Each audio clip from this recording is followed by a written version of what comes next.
Ritvik. And with this talk and this felicitation, we come to the end of the third day and the beginning of the last session of this summer school. So the third session of third day of summer school 2022.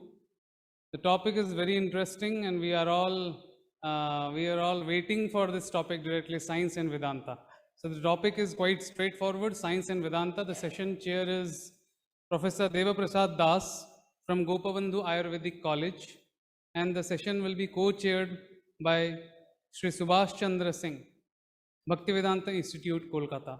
I request the session chair and session co-chair to kindly come onto the stage, and the audience to welcome the session chair and co-chair with a big round of applause.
Jai Jagannath, and thank you, Bhaktivedanta Institute,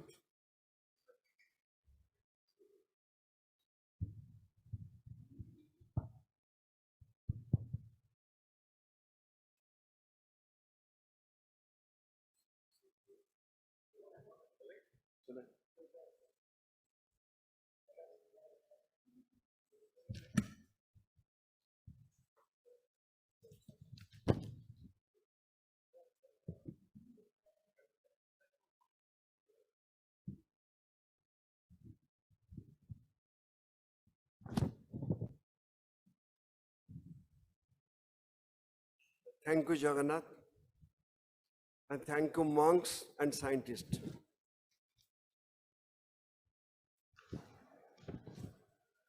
So, it is a good combination of tradition and technology.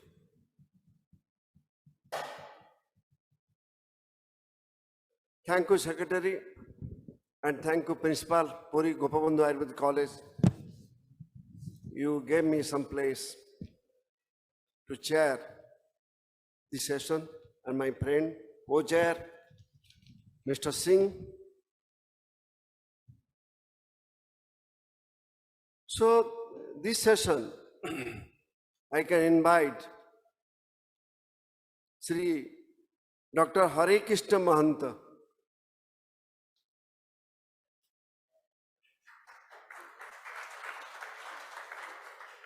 He is a basically scientist, engineer, and he has a hobby in spirituality. I hope it's a good combination. He belongs to Department of Chemical Engineering, BITS, Pilani, Rajasthan. He obtained BE Chemical Engineering, MTech Chemical Engineering from the IIT Kanpur, and a PhD from Chemical Engineering in 2006 from BITS Pilani. And he is a teacher in the Pilani Institute. So I already told he's a scientist and interested in spirituality. So I will not keep place and bar before you. Better he can share his thoughts and emotion on paper to the audience. Sir, please.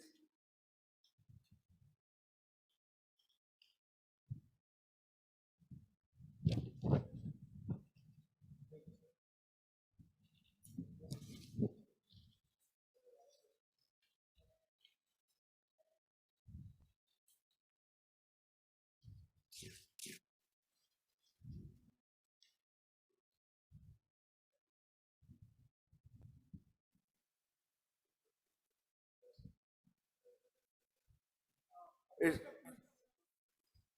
sound or sun.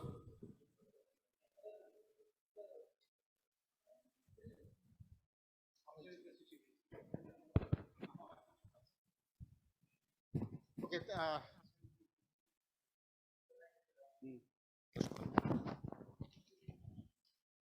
Thank you, sir, for giving me this opportunity to speak on this topic, Vedic cosmology. So before starting, I have a small prayer.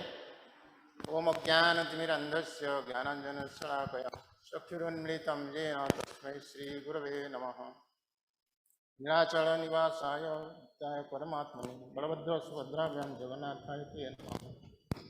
So this topic, Vedic cosmology, actually this is just introduction to Vedic cosmology.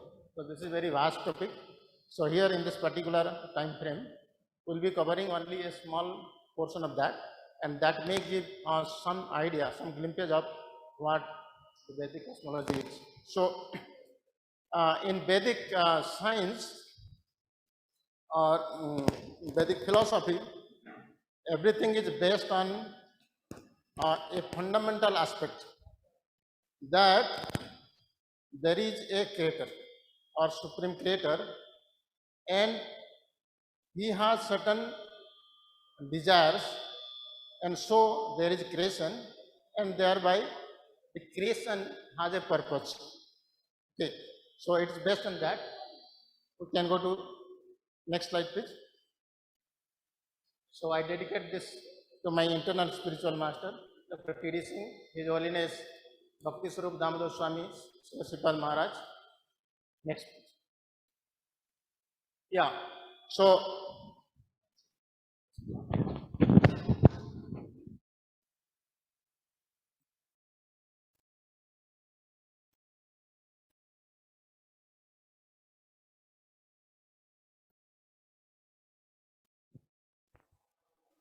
hello. Okay. Is it audible? So unlike the modern science, so Vedic science is based on, as I told you, on a fundamental aspect that there is a supreme creator. And in the Vedic literature, it is very nicely given that that supreme personality of Godhead, who is the cause of all causes, is nothing but Lord Sri Krishna. Okay. So he desires to create, and therefore the creation is there. Next.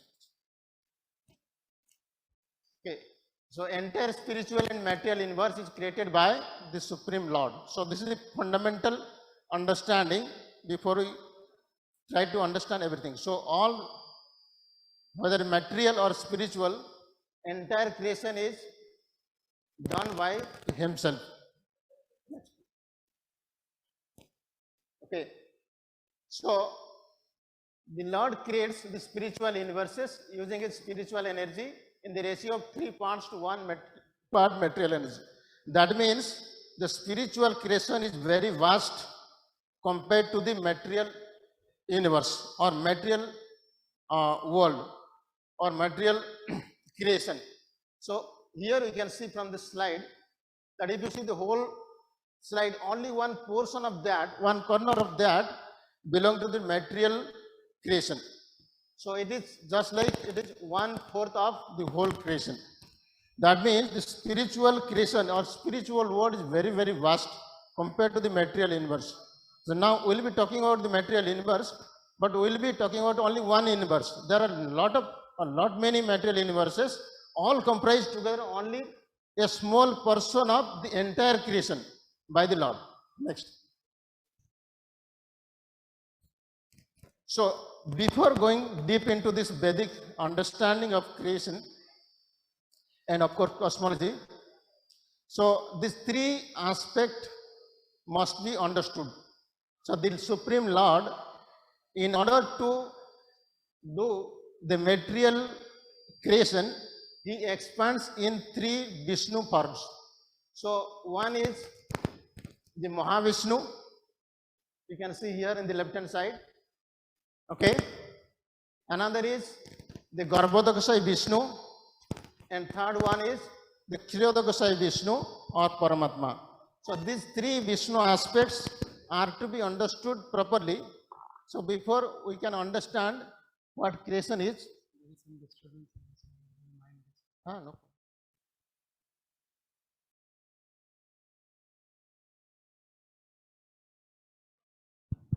Okay.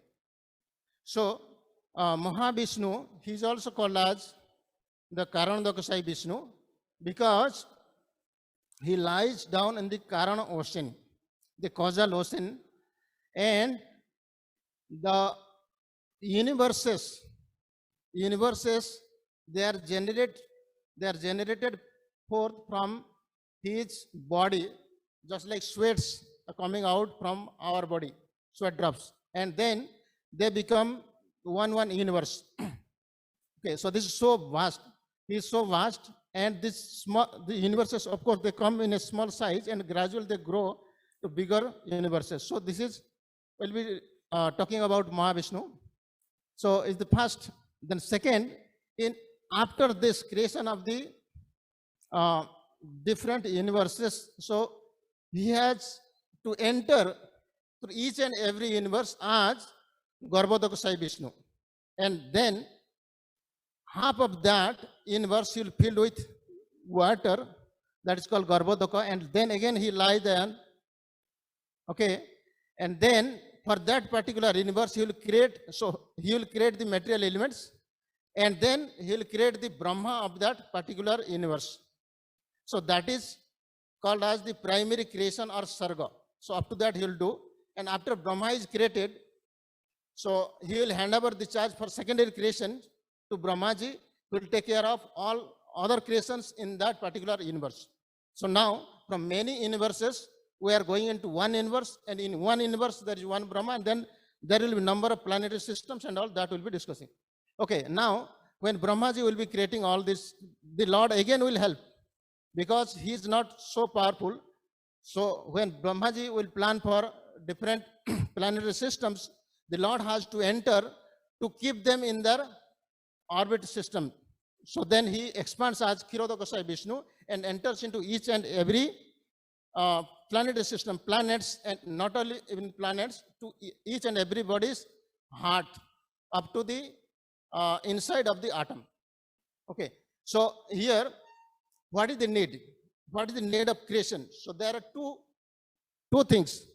One is to fulfill the desires of the jivas, the living entities, to enjoy separately from the Lord, because that separate enjoyment is not possible in the spiritual world, because there everybody is now everyone lovingly related to the Lord, and they will not violate with the against the desire of the Lord. So that is not possible to enjoy separately from the Lord in the spiritual world.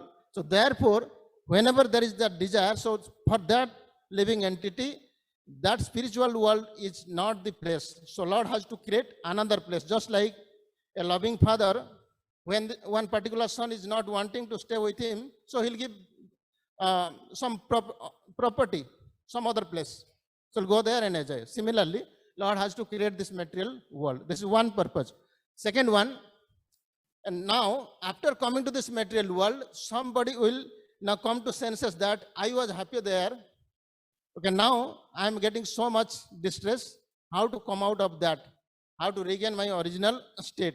So he will try to go back that, and that chance is also given here in this material world. So there's twofold reasons for creation of the material world. Next, please. Next slide. Okay. Yeah, so here I wanted to show that this is Mahavishnu or Karandaksha Vishnu first. Yes, here. So who is direct expansion of the Supreme Lord, Supreme Personality of God, Krishna, direct expansion of the Lord, his Mahavishnu or Karandaksha in the first picture. Second, so innumerable universes are coming from his body, okay? And their duration of existence of this universe is the period of exhalation and inhalation, that period. So when he exhales, they will just, all the Brahmanas will sustain. Then when he inhales, all of them will enter into it, okay? So this is it. Next, this is called as first Purusha avatar, Karandaksha Vishnu. Next, please. Yeah, this is second Purusha avatar, that is called as Garbhodaksha Vishnu. Now, to each and every universes, the Lord enters as Garbhodaksha Vishnu and fills half with Garbha water and lies there, and then he creates the Brahma of that universe. That is the business of Garbhodaksha Vishnu. Okay, so then he hands over the further creation to Brahmaji. That is his job. Next, please. Yeah, third Purusha Avatara, as I told, third Purusha Avatara, when the second, that whatever secondary creations will be done by Brahmaji, he has to support that. So the Lord again expands and enters into each and every planetary systems, planets and all, even up to the atom. Okay, and even to the heart of every living entity. Yes, next. Yeah. So there are two things. One is primary creation, another is secondary. Primary creation is called as Sarga.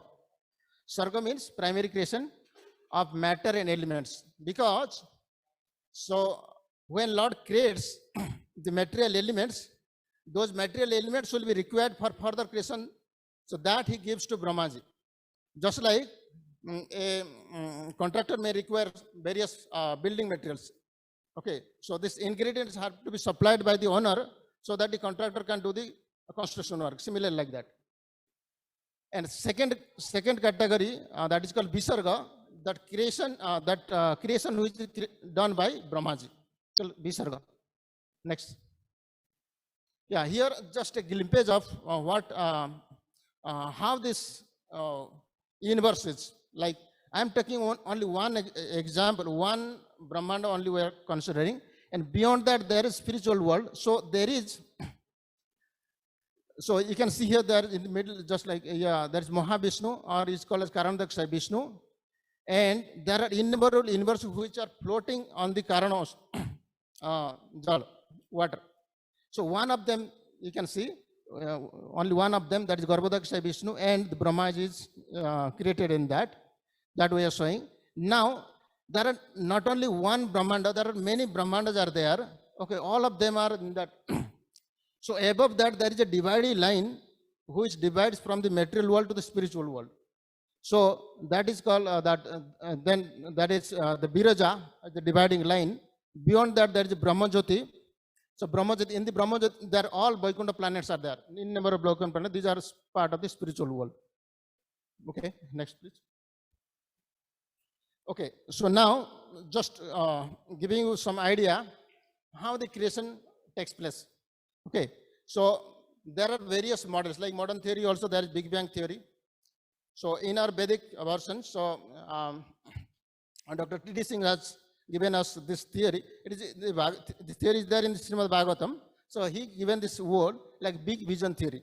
He coined this word big vision theory. So this is like this, that the all material elements in their seed form, all material elements in their seed form, these are called as pradhan. Pradhan in the seed form, all the material ingredients, okay, that combined with three modes, that makes the prakriti or the material nature. And when, because this creation and dissolution, this is taking place in a cyclic manner. So when the next creation has to happen, the Lord, Karandaksha Vishnu, the first Purusha Avatara, he glances about this Prakriti, which is just like sleeping. Just like sleeping, when he glances over the Prakriti, material nature, there is turbulent status in the Prakriti. Okay. And as soon as he glances, that material time starts, Kala starts from there. That happens when Lord desires to create. So that depends on the will of the Lord. And then this Prakriti converts to Mahattattva, that again converts to Ahankara. Again, these are all different in mode of goodness, mode of passion, and mode of ignorance. Different elements will come. Different tanmatras will come. All these things will come. Okay, that will come in the next, I think, next slide. Next slide, please. Okay, so here, the prime divine avatar lying in the spiritual causal ocean is such a great affair that in the pores of his divine form spring of merits of spirits of universes. So how this come out, that again I am explaining. Next, please. It's already explained. So it comes like that, like a small, drop. It will come and again expands. Okay. So they are covered by 5 great elements. So earth, water, fire, air, ether, and then these universes, the small, these are called golden eggs initially. They will expand. The universes are created during the exhalation of the Lord, as I told you. Okay, and also how these elements, earth, water, fire, air, ether, these are created, I will explain later on. Next page. Yeah. So they enter the material energy. So when from the body of, it's coming from the Mahavishnu. So they enter into this material. When he glances, they are actually casted upon there. And the material, and is that material part, material world part. Okay, then they will grow. They will grow. Okay. So they enter the material energy Maya, which is on the other side of the Biraja river. So I told you. Okay. As they enter the and they grow in size, the gradual they grow in size. Next. Yeah, they will go bigger and bigger. Next, please. Yeah. So here, the Lord does not intervene directly with Maya. So he interacts in the form of Lord Shiva. So there, so he's glancing on the this material energy, material nature is compared to us. That Lord Shiva intervening the Maya Devi. Okay, next please. Yeah. At this point, all the golden universes, these are small golden universes, are covered up by the 5 elements, and they are all clustered together. At the same time, there are 18 other inanimate elements waiting to act. So, next please. Only 5 are there. Let all elements will come. Yeah. So, as soon as it glances, this time starts. Material time starts. Next. Yeah. So the matter does not increase or decrease unless it is spiritually touched. Unless there is spiritual intervention, the matter will not grow. Okay. So then the Lord's universal form Virat Rupa becomes established, so that other creation will take place. Next, please. Next, you can skip that. Yeah, here I want to explain. So when Lord wants to create, so first comes this sound, and sound get transformed to ether, the space. Okay. So, so when Lord glances, this ether again get transferred to touch and then to air. So just like here, so sound is that element which passes through the space, that is ether.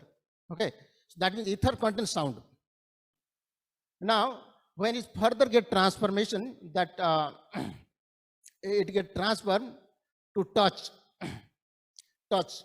So that touch, the gross form of touch is air, because in air both sound is there and also touch is there. Sound and touch both are there. And then the air get transformed. So in each stage, there is intervention of Lord. So material elements do not act themselves. So every stage they stop. Then Lord again has to glance, intervene. Then next, like this it happens. Okay. So then form. So form means the gross element is fire. That contains all other before plus form, sound, touch, form. Similarly, again it will get transformed to taste, and the gross form is water, and that contains all previous things plus taste. And finally, the smell, okay, whose gross form is earth. That contains all five tanmatras. These are called tanmatras: sound, touch, form, all these tanmatras, and these are the gross elements. And now, so when Lord has created, so he has to create also these elements I have created. But if they are not perceived by the living entity, how they could, there should be some sensor which can be sensed. So he develops ear to sense sound, skin to sense touch, eyes to perceive form, tongue to taste, and nose to smell. So these elements, so not only this gross thing what we are seeing, there is a subtle element corresponding to that which does smelling. So some subtle element inside this, something sees some subtle element in the eyes. Suppose somebody is dead, eyes are there, but they do not see. So these are actually done. These are called Gyanendriyas. Similarly, now when these are there, Lord also creates some in charge, because that department has to be there, which will take care of that. Suppose you have a car, some different parts are there. So some part is broken, something. So you have to spare part.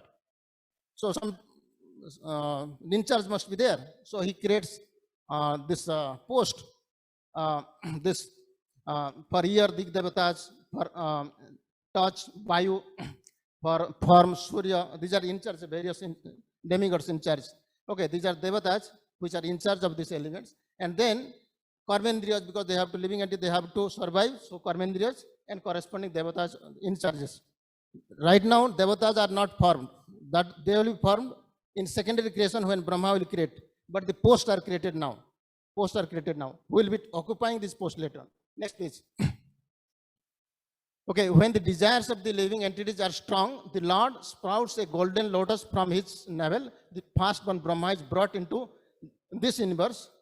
The lotus is said to be a reservoir of all the living entities within the universe. So this, I told you, this is the act of Garbhodaksha Vishnu. So when he sees that the living entities, the desire are strong, so he creates.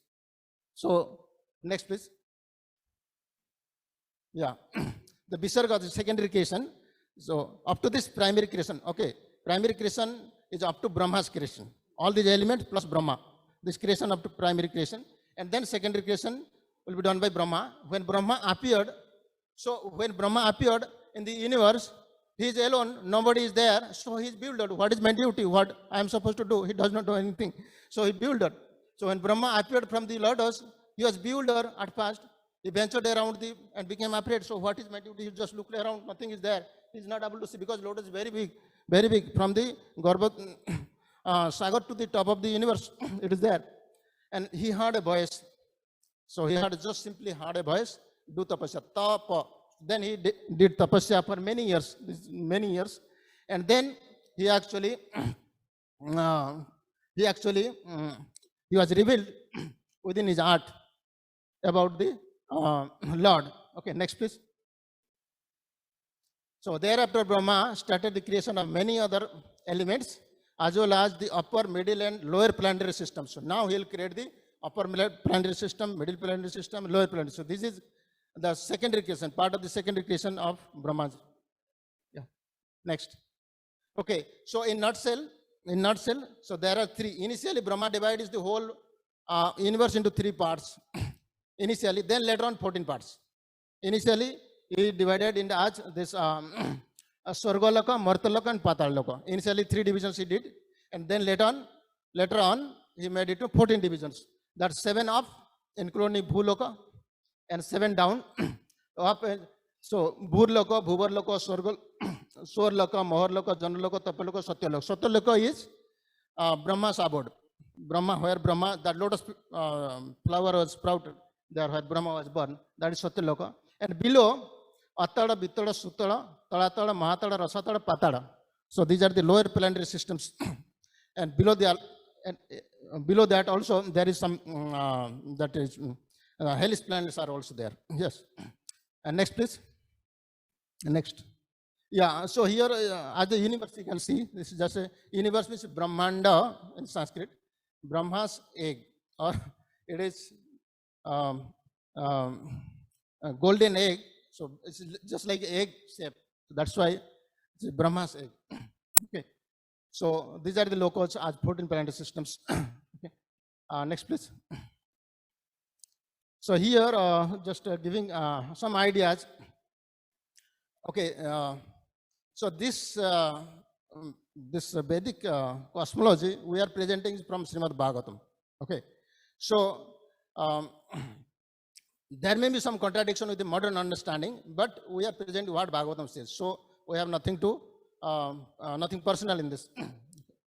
So Bhurloka, where the Earth planetary systems, then Bhuvarlokas, where this Rakshasas, ghosts, they reside, and above that Swargaloka, that is called Indraloka also, and heavenly planets where the 33 million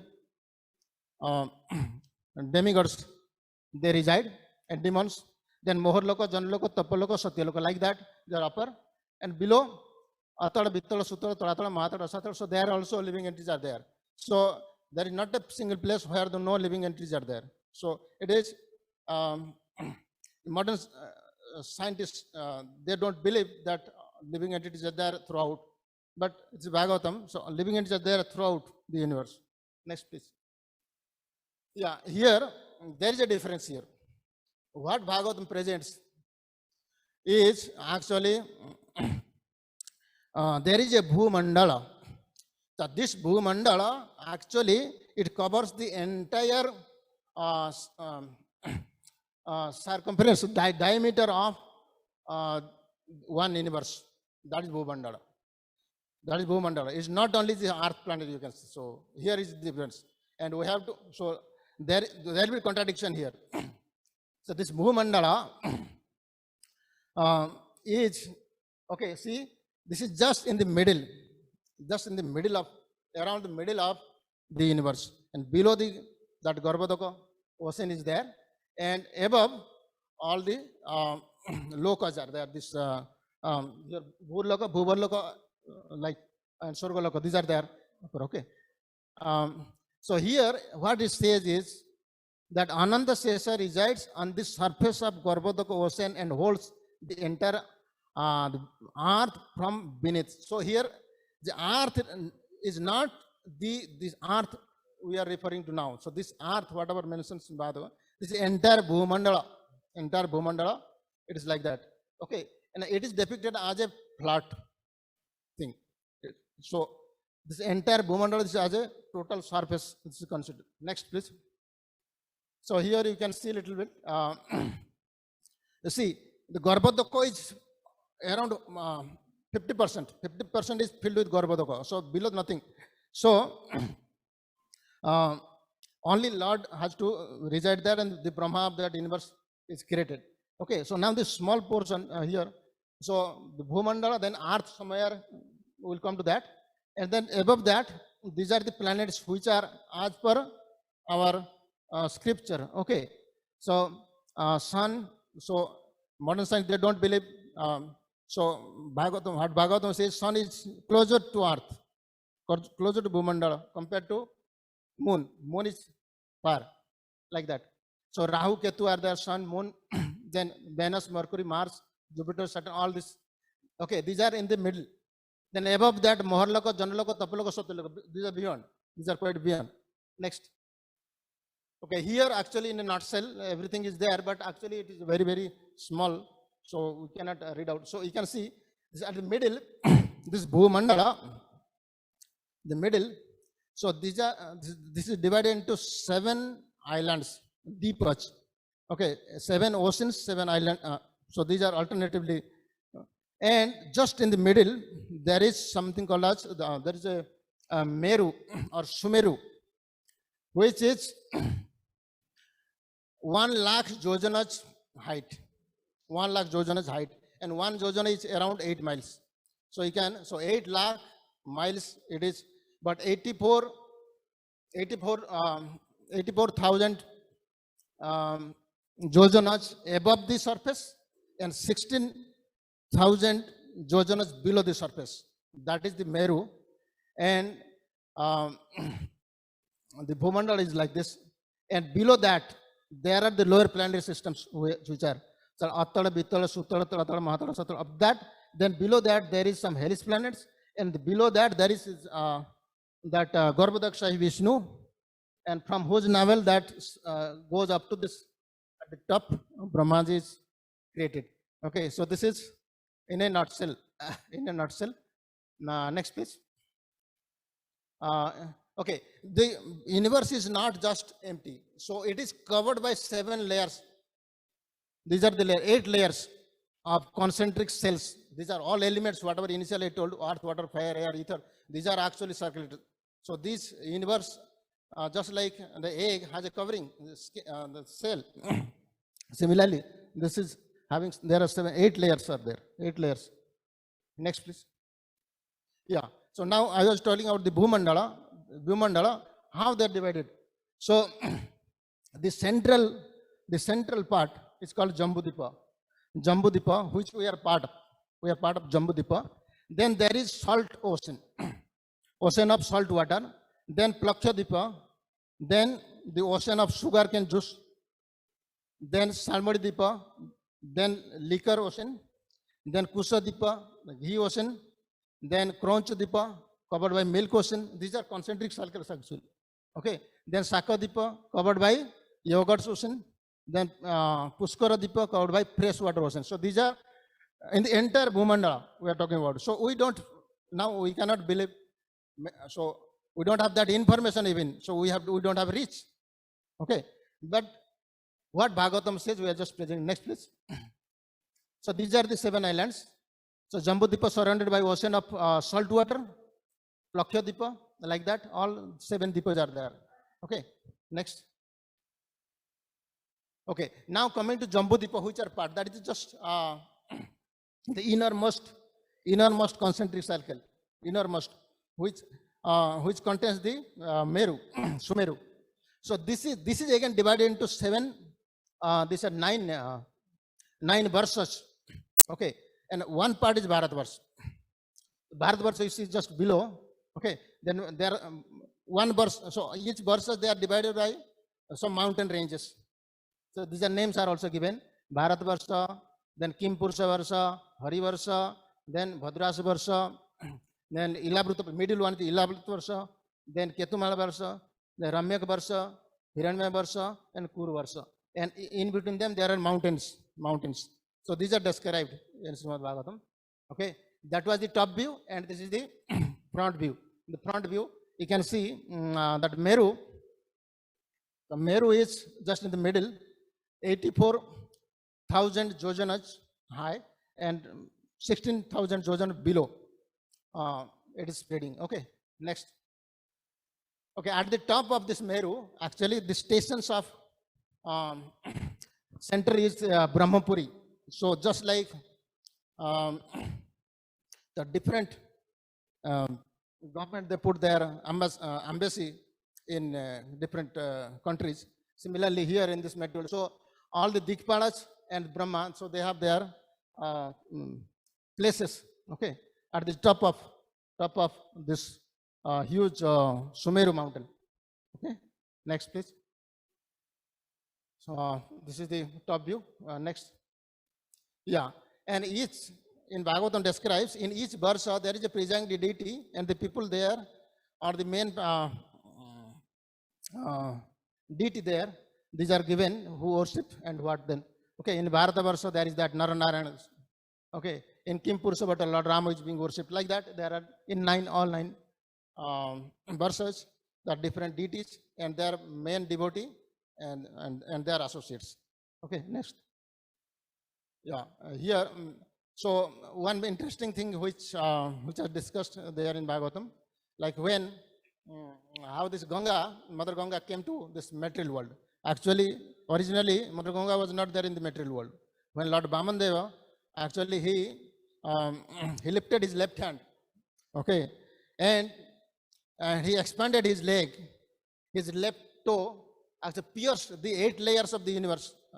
covering, and there is a hole, and through that hole, that Karana ocean, okay, came forth, okay, sliding through his lotus pit.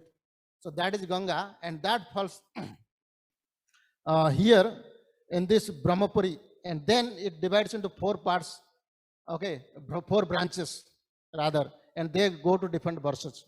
Next. Yeah, this is the front view. You can see what is the top, and they actually fall in different oceans in east, west, north, south in directions. Next, please. Yeah, here in the nutshell, we can conclude. So this is the vertical cross sections view of the universe.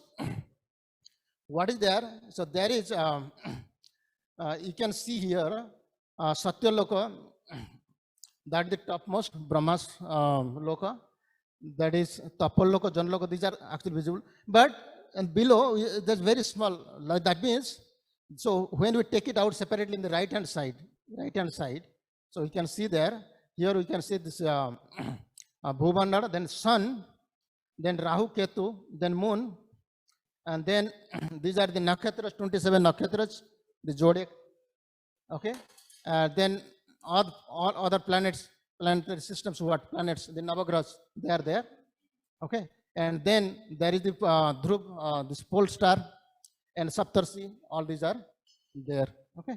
So this is in a nutshell, not in detail. So this is just a glimpse of the Vedic universe. It's very vast. I just have given only the introduction to this. Next, please.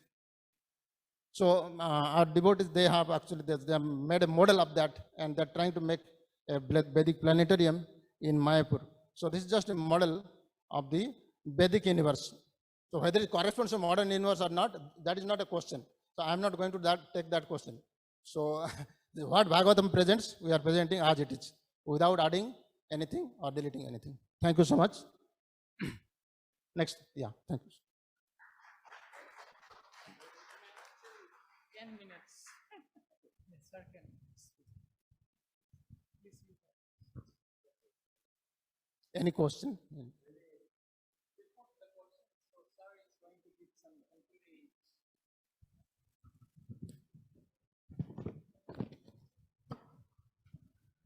Mohanta, it's a very vast topic. And it's a dry topic also, but he tried to tune it to collect the nectar. So I will conclude some good points. So there is what he told, Dr. Mohanta told. Okay, what Dr. Mohanta told, there is a Pinda and Brahmanda.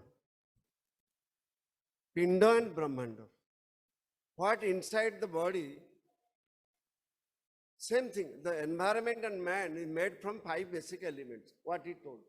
Pancha Mahabhuta, Kiti of Teja Maruta Bom. And he narrated how the sanctuary, how the motors are created. The function, internal function. And how the environment is maintained by 3 power. He wrote, Dana, Visarga, Dana, Vikhyappu. 3 quality of the universe. Visarga, like sun, moon and air, they controlling the universe. Sun is giving heat, moon is giving cool, and Visarga and Vayu is maintaining the circulations. Inside our body, Vata Pitta Kapascheti, Trayodosha Samasata, Vikruta, Abhikrutancha, Grantite, Vartanticha. If you make the balance, harmony between the man and the environment, the disease will be not there. This is the philosophy, the scientific philosophy here, sir. We have to obey the nature. We have to organize according to the state of the natures. Then nothing will happen. So there is 3 causes of disease. Kala, Artha, Karma. Kala, the time creates the disease. So accordingly we have to prepare. When to awake, when to pass the stools, when to eat, when to sleep, what to do and what not to do. This is the religious forms, but basically it is scientific forms. Thank you, Mohanta Babu. So very nicely, very vast, entire Brahmanda, you give in the pinda. So like he told about the Garbhodaka. Garbhodaka. Very typical, sir. Swamiji, in Jagannath Puri, Jagannath created, suppose Janmashtami or Ramnavami. Before that day, they offer the Garbhodaka to Jagannath. Like one jeuta, in Odia we call the jeuta, one fruits is there, in South India also available, that juice, they offer to the Jagannath to have a good pregnancy, Garbhodaka. In the day of the Ramanavami and Janmashtami night, so they offer to the Jagannath. So Jagannath, male or female, is very difficult to identify. You see, he put the odona, Jagannath always cover the face, head, and he has an ornament in nose. So like humans. So it's very difficult. So he also taking the Garbhodaka to produce the Rama and Krishna. Thank you, sir. Thank you. And now the session is free to ask any suggestion or question if you interest. Yes, sir.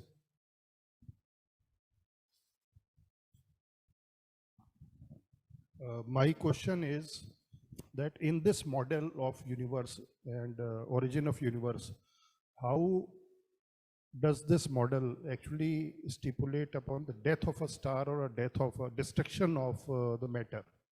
I mean, I think that is not taken up. It is creation and preserving the matter. But how will this model take into account the destruction part? Okay.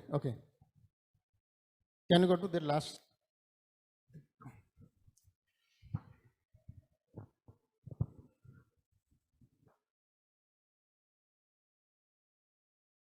Next.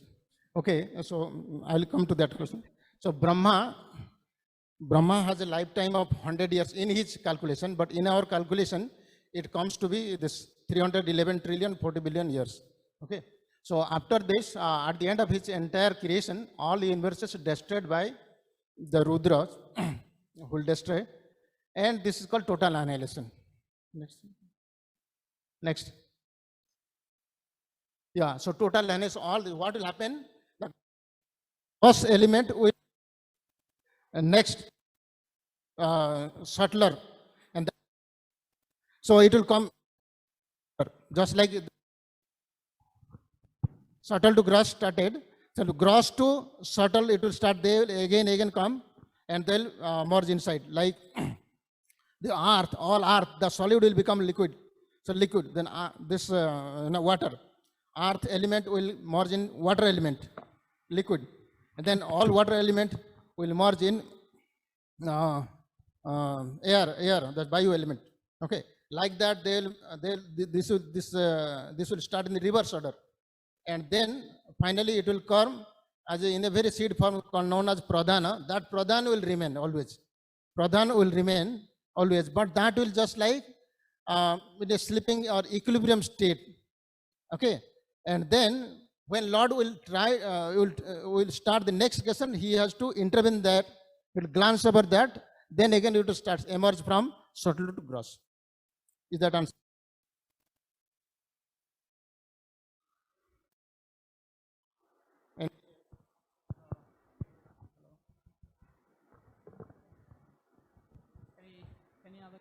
Any other questions? Any comments? Swamiji, comments? Swamiji, one thing I want to add. Jambu Dipe. Man, the term Jambu. You know, very famous fruits, Jambu. You know, Swamiji, Jambu? Now, India and China became the capital of diabetes. Capital of diabetes. Both the country, Jambu Dipe. It is my interpretation, sir. When it term Jambu Dipe, he told, better I think being a school, the student of Ayurveda, I can pass some secrecy to you, sir. I think right place.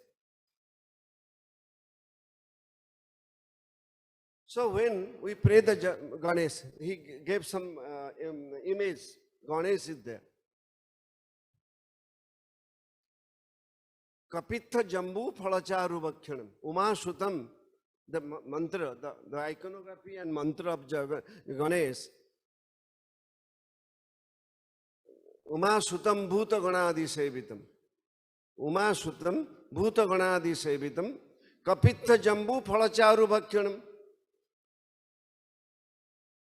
Uma Sutam Bhuta Ganadi Sevitam. You see the political scenario. If you go to any minister, any director, all the mafias are around them. So stress will be there. Type 2 diabetes is a big problem now. So around, you see, recently there is a publications, 99% of political leaders are suffering from diabetes. So what happened? So if diabetes, so it is, so very shortly, okay. If you diabetes, sir, you see the Ganesh. I told you type 2 diabetes especially. Ganesh has a big ear, small eyes, big trunks, having an animal head. You compare with diabetes, if diabetes is there, a wrinkle is there. If you see the skin of the elephants, wrinkles are there, aging is there. If you're suffering from diabetes, the wrinkles will be there. You cannot see properly. And there is a chance of amputations. So that's why. So Jambu, Kapitha Jambu, Phalacharu Bhakshanam. Ganesh is Hathi, the elephant is checking all time. And Ganesh, we offer the Ganesh, the Kapitha Jambu. Jambu is the best tree, best plant to control the diabetes and complication. Thank you, sir. So in this tropical area, Jambu plant is plenty available in India, China, Vietnam, Burma, all entire geographical area. And if you go to if you search any medicine from the Ayurveda, the Jambu is there. Jambu seeds are there. And haldi, any bitter and astringent is good for the diabetes, sir. So it is Jambu Dipo.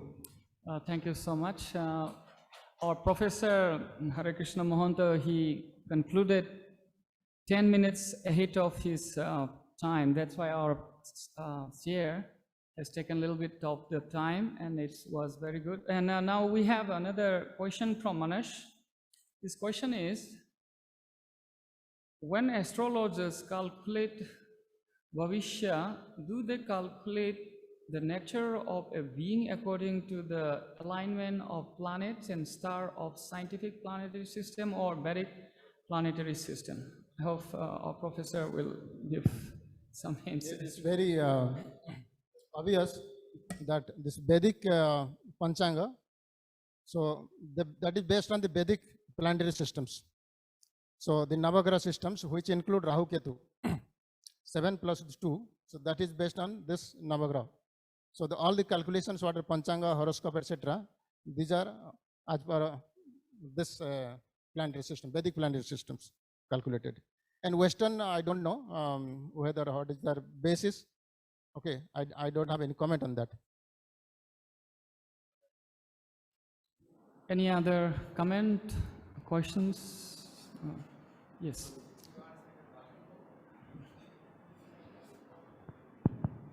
I think it is one of the best presentations on Vedic cosmology, Vedic process of creation, because it is there in many chapters, and it takes a lot of energy to imagine and understand sequence. But the way Harekrishna Mohanta, Professor Harekrishna Mohanta has put it, it is like peeling the banana and giving us to eat. Even that is very difficult for us. What he has put in 1 hour, it is Bhagavatam, like a couple of cantos, books. So I would like to congratulate and thank Dr. Harekrishna Mohanta that after hearing his talk, we are again, it is like revising our whatever we read and forgotten half because it is, cosmology is a very big subject in the Vedic cosmology also.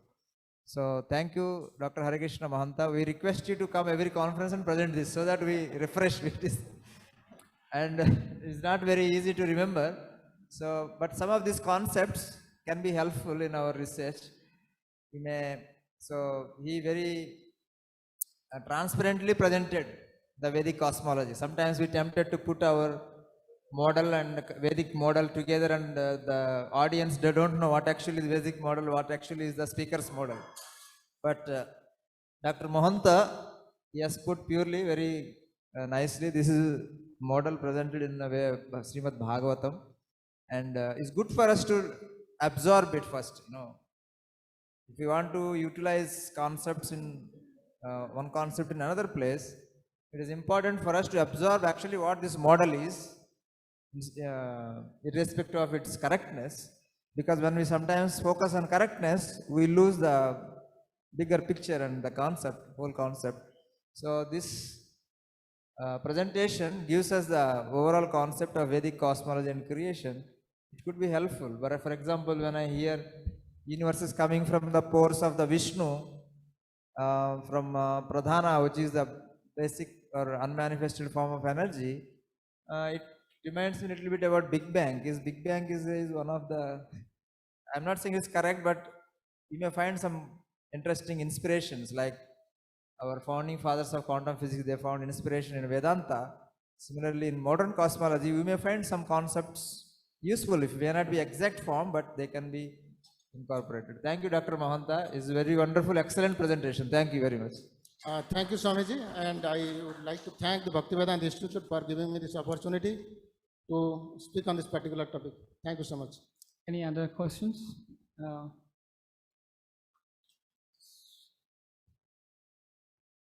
Before I take the next speaker, I would also like to say something, because this is the concluding session of our summer school.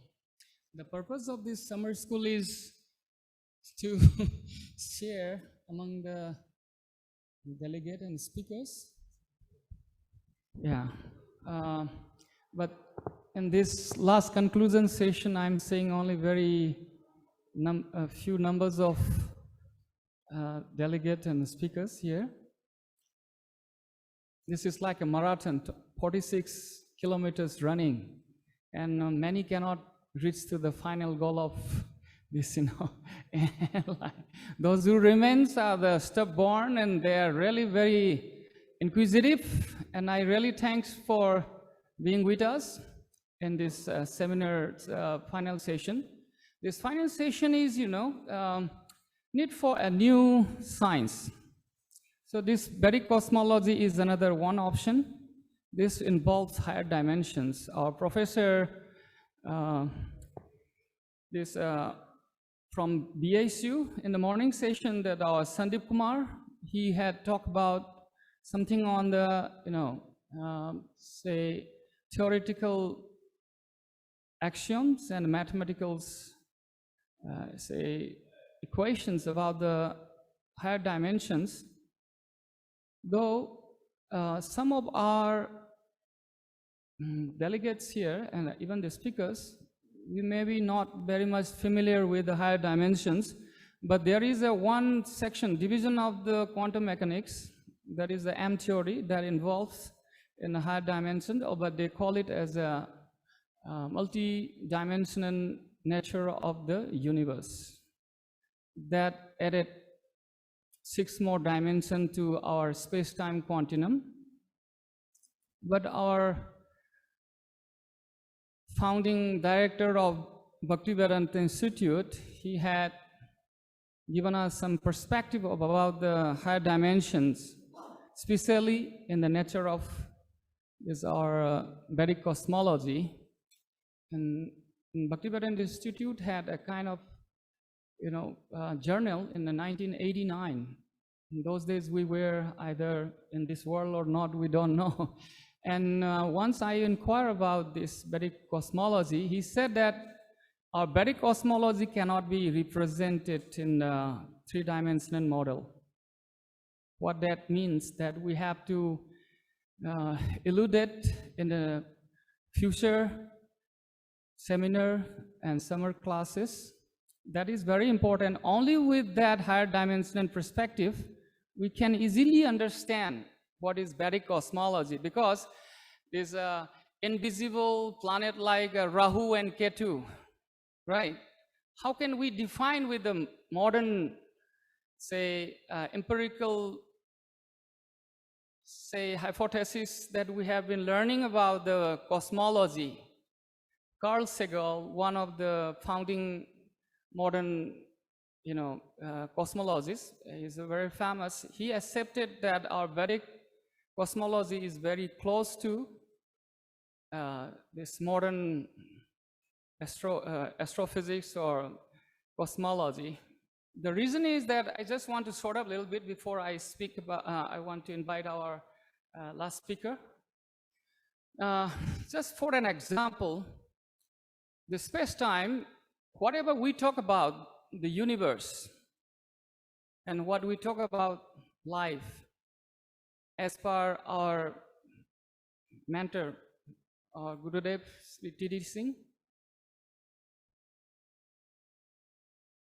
this new science, we need something that has to be incorporated in the grand unification theory. That must include consciousness.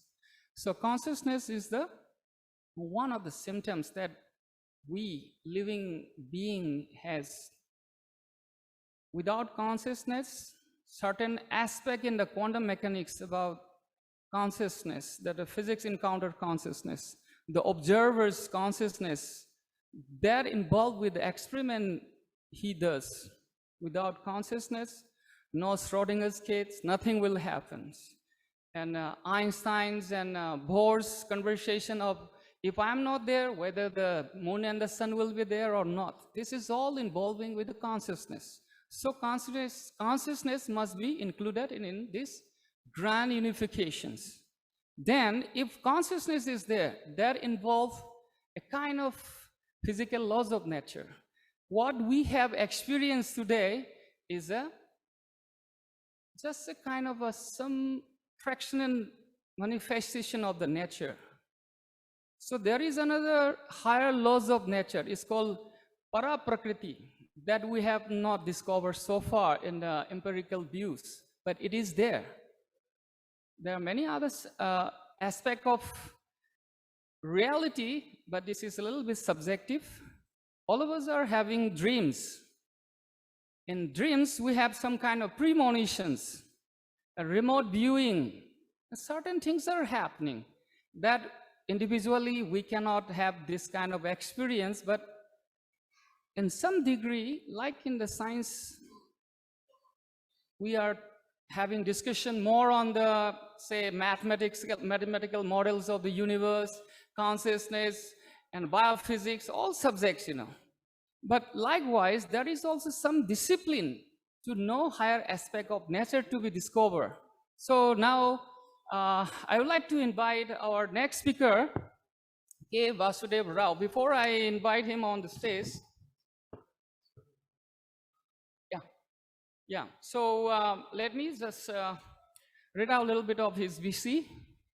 Is one of our, after our Gurudev's departure, he took part of this Bhaktivedanta Institute as a director. But let me just read out a little bit, and after that, we will also hand over a moment to do our speaker. Or shall we do it now? Or okay. So I would like to invite our Professor Ji to hand over a memento to our Harekrishna Mohanta.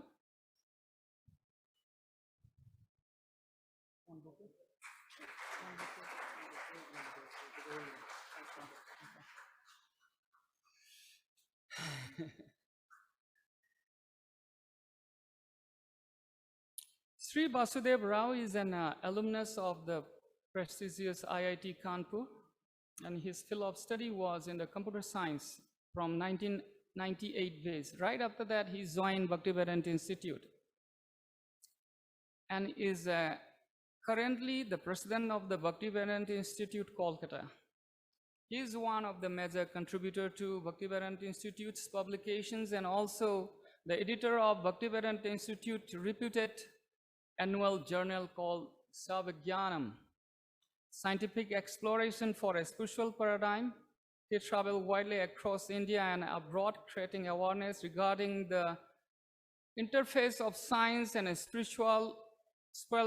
spirituality among the academic and professional circles. His deep interest in the foundations of mathematics and the fundamentals of the computer science and logic, and in relation to the nature of consciousness, nature of reality, as well as ancient Indian texts, has led him to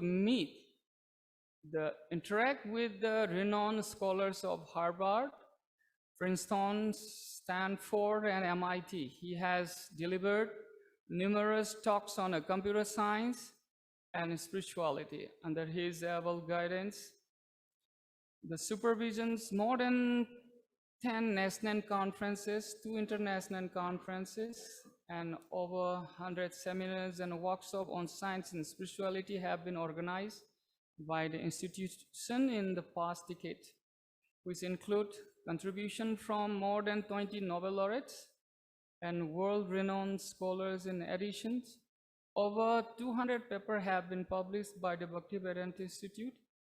He was a former Global Council trustee of the United Religion Initiative, or URI. So, please, Vasudeva Rao ji, please take the.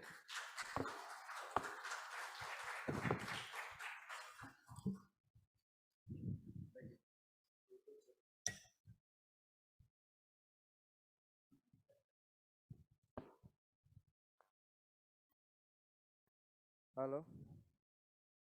Testing, testing. Testing, testing.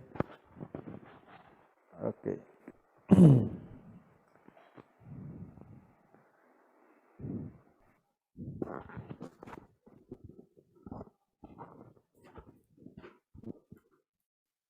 So, good afternoon, and thank you for being patient for last 3 days, and I am very happy for the privilege of delivering the last lecture of the summer school.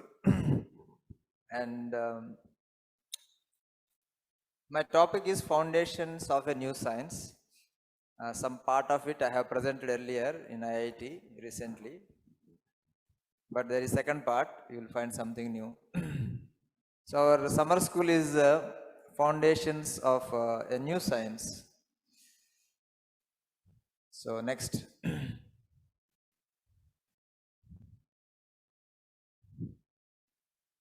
Foundations of science, right? We are dealing with this. What is a foundation? A basis, such as a tenet, principle, or axiom, upon which something stands or is supported. So for foundations of science, we would like to understand what are those principles or axioms or assumptions on which foundations of science works. I have put some of them. This is not absolute. Yesterday I was meditating, because yesterday I have put a question along these lines. Mathematics is definitely a foundation of science, because we use it for quantification and modeling and to give exactness to the sciences. Without mathematics, it is very difficult to imagine an exact science. Then we use logic to deduce or ascertain truths and facts. Then we have experiments or prediction and observation. We predict something and then do observation. So from this we get fundamental particles, forces, phenomena, or fundamental laws. They also form the foundations of science or particular department, particular field of science. And honesty. Interestingly, honesty is a foundation of science, because we cannot do experiment everything, nor we can study every field of science. So therefore, honesty is very important, but it is something little different from science. Then in science we have a methodology called methodological naturalism. Science works with the assumption or with the philosophy that supernatural can't be part of science. If there is anything you have to use supernatural, we simply discard it. We don't deal with it. So there are maybe more, not in, I could not get maybe. And then finally, scientism. So scientism is a concept that science can discover all the truths, or science can explain all the truths. So this is a understanding by which the scientists, some of the scientists work, but whether it is true, it is a question mark, whether science can really explain all the reality in the present way of functioning, present methodology. So next. So why we need a new science? We are doing fine, we have wonderful things. What is the need for a new science? Next. Next.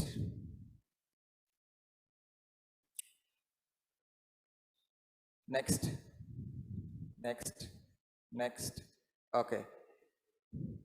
So you have seen these fundamental constants. What is the origin of the constants? What is the origin of the laws of the universe?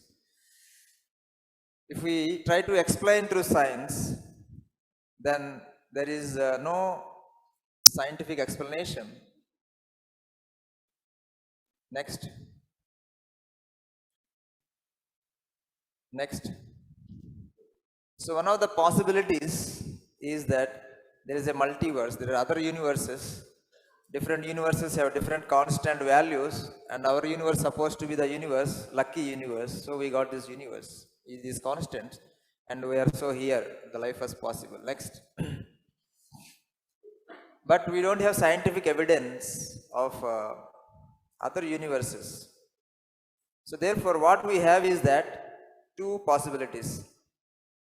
Either we live with no explanation or subscribe to an explanation which is in the domain of faith. So it is inevitable, scientifically inevitable to subscribe to one of these if you want to have an answer. But if you don't want an answer, that's fine. But as a scientist, we always want to find the answers, if there are answers, because we assume there is Big Bang. So these constants, how they came about, how these laws came about, it is an important question for us. Professor George F.R. Ellis is an applied mathematician. He works with Stephen Hawking and Penrose. I do not see any serious difference in the faith you need to believe in a multiverse and the faith you need to believe in a God who creates it all. So we started with very strong proposition that we will not deal with the supernatural, but with our advancements in understanding in the universe, we are forced to subscribe to something supernatural. For example, hypothesis of a multiverse or a God, they are not very different. Both are not within the instruments. Next. So there is an element of faith even within the science, that we must have faith that the universe is governed by reliable laws, and further these laws can be discovered by human inquiry. The logic of human inquiry is trustworthy only if nature is itself logical. So if nature is logical or not, this is again our faith. This is the faith of reason. Next. So some of the scientists, they started thinking, maybe perhaps we may never be able to understand the ultimate reality. Of course, we understand immediate reality, but ultimate reality means what is the background on which this universe stands, or this reality which is visible stands, may not be possible with the rigorous scientific approach which we do today. Next. And then there is problem of morality. The astonishing hypothesis which hypothesizes that all your actions, feelings are nothing but neural activity, interaction of the molecules. Next. So if you subscribe to that, there is a problem of morality.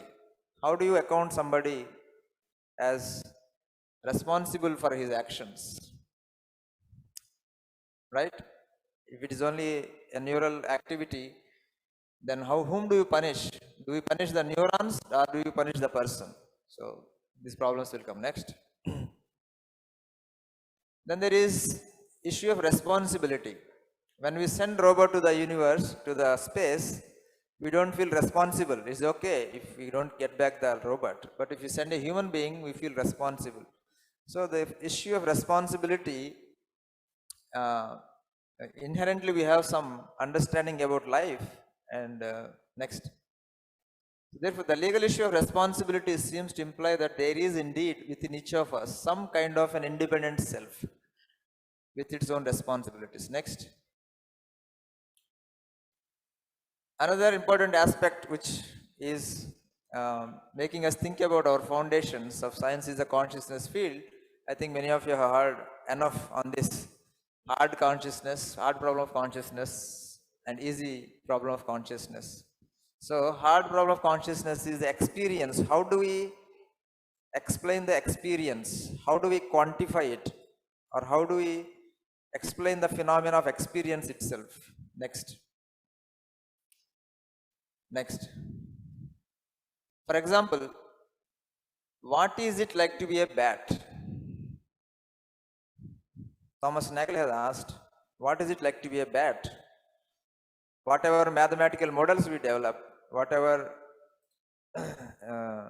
we try to theorize, how a bat is feeling when it is sleeping upside down in the night, right? We have experienced sleeping flat on the nice comfortable bed, but hanging to a tree in the night and sleeping for the whole night, what actually it is going through, that experience we will never be able to understand. So therefore, there is something already going beyond our domain of method, scientific method, which we have today. Next. So therefore, consciousness is a principle that fundamentally transcends not only physics and chemistry, but also the mechanistic principle of living beings.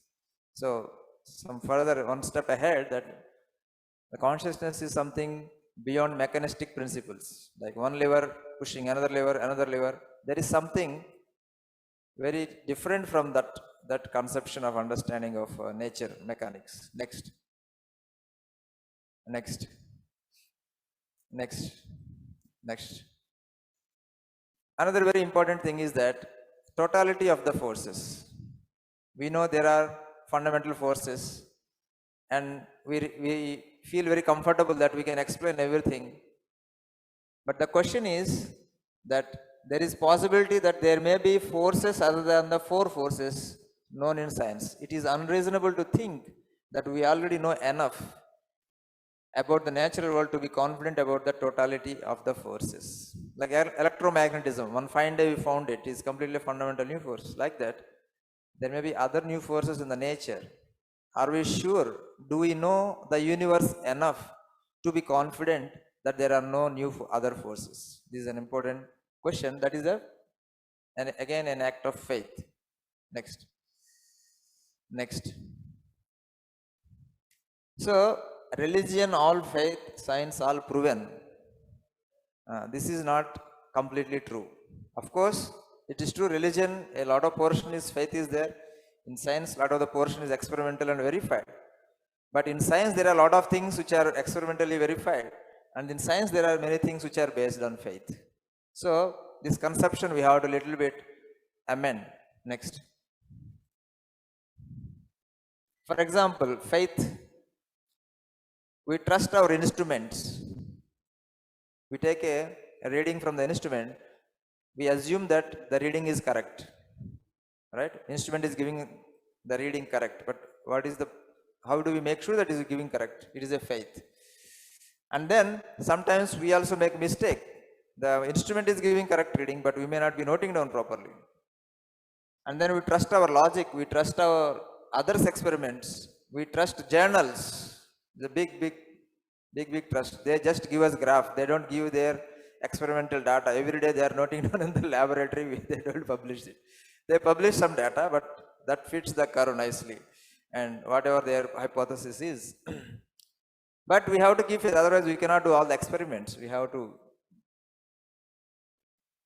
We trust the laws of physics to be same everywhere. Similarly, we trust our teacher. Our teacher is teaching something in the class. We don't question. Of course, we do question to understand, but not that whatever he is saying is really truth or he has some other, he is teaching something else. Similarly, we trust driver, we trust cook.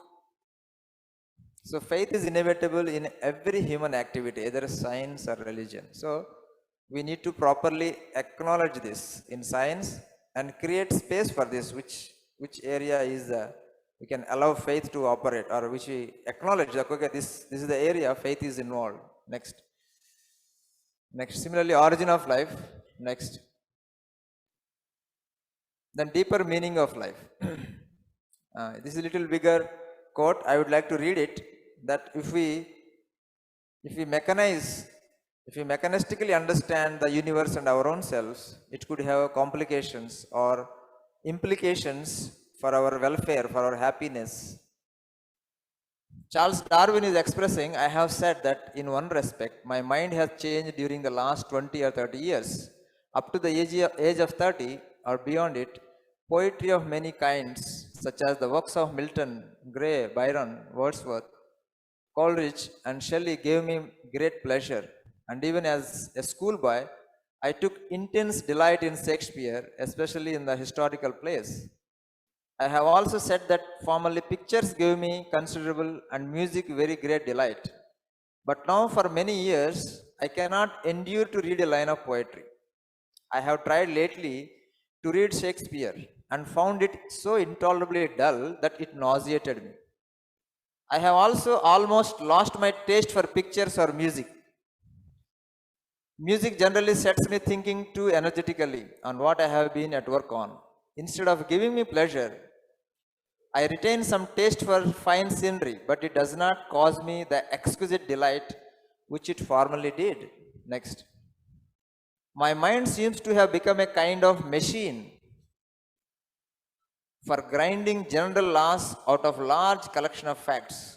But why this should have caused the atrophy of that part of the brain alone on which the higher tastes depend, I cannot conceive. The loss of these tastes is a loss of happiness and may possibly be injurious to intellect and more probably to the moral character by enfeebling the emotional part of our nature. So our worldview, it is not that I go to school, college, learn some worldview and live without worrying about it. Our worldview is shaped, how we look at ourselves, the world, other persons. It is shaped by our worldview. A simply mechanistic worldview can have this kind of implications, drastic implications. Next. So these issues are leading some of the thinkers that my own view would be that at least ethics and beauty do have meaning, though science cannot attain them.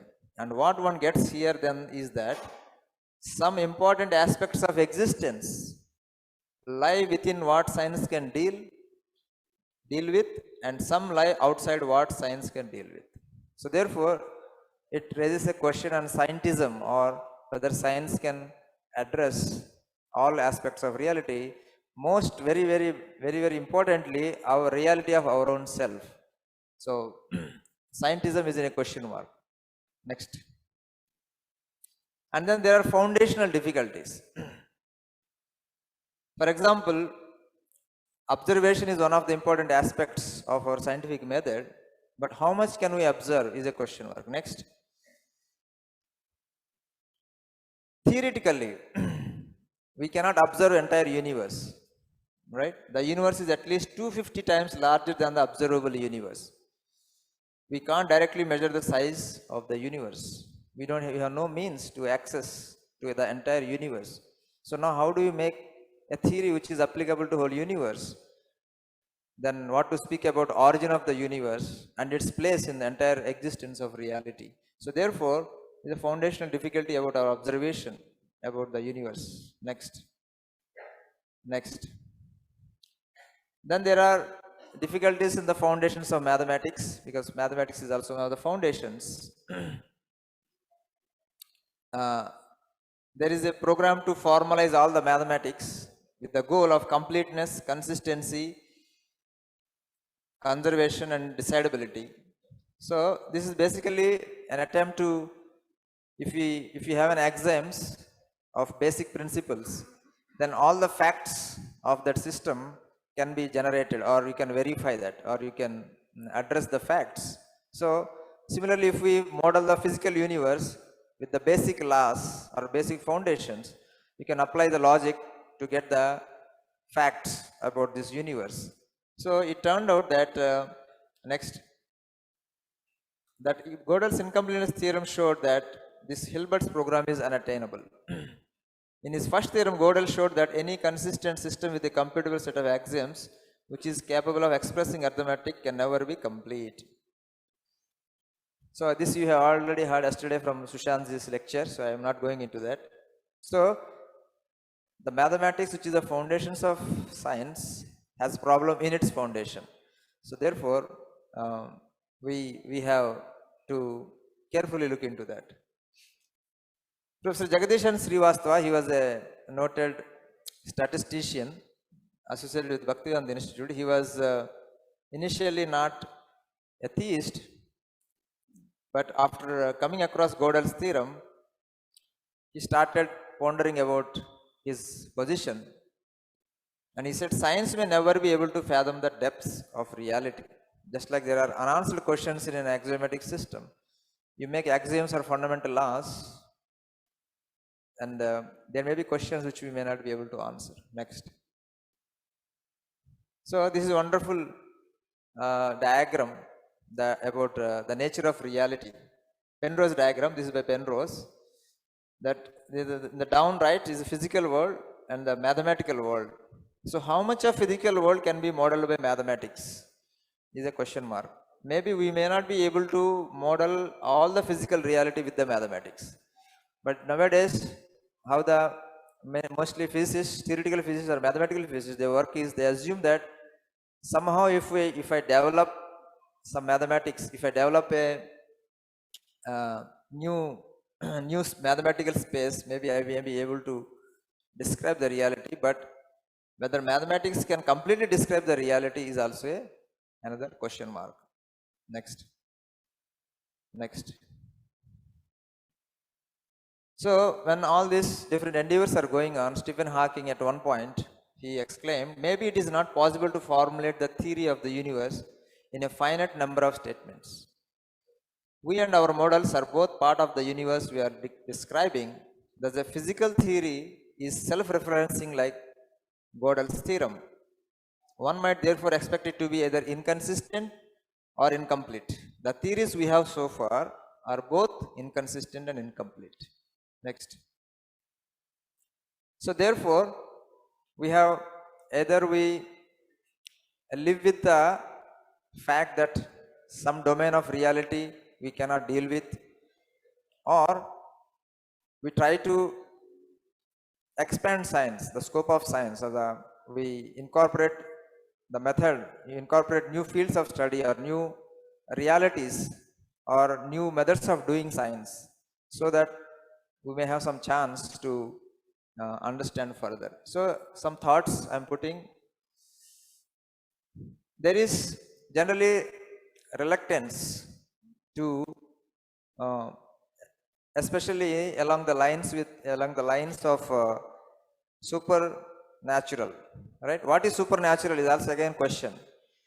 Right? What is supernatural? Until we have proper theory, proper or some instruments we can capture, until then anything may appear like a supernatural. For example, the existence of a consciousness which is not product of physics and chemistry, it could be called as could be a supernatural. The soul could be a supernatural thing, because that doesn't. But Poliani is putting very nicely that the recognition of certain basic impossibilities has laid foundations of some major principles of physics and chemistry. Similarly, recognition of the impossibility of understanding living things in terms of physics and chemistry far from setting limits to our understanding of life, will guide it in the right direction. Such a demonstration would help to draw a truer image of life and man than that given by the present concepts of biology. This is very, very important, because sometimes we are afraid, oh, maybe science will become, if we try to incorporate something which is non-physical, non-chemical, maybe our whole science, it will be in a mess. Everybody will say everything, whatever they like, and he is saying we don't need to worry. Impossibilities in physics have led to new concepts. It has opened doors to new fields of understanding like quantum mechanics. There are many strange things, but we are living with it. So he is saying, similarly, by recognizing certain impossibilities of describing living beings by physics and chemistry may open doors to a new field of study. And so we should not be very afraid. We should not be afraid to introduce these concepts and study these concepts, because consciousness is the field where a lot of research is required, and it is where Indian traditional wisdom has a role to offer. So lot of models are there.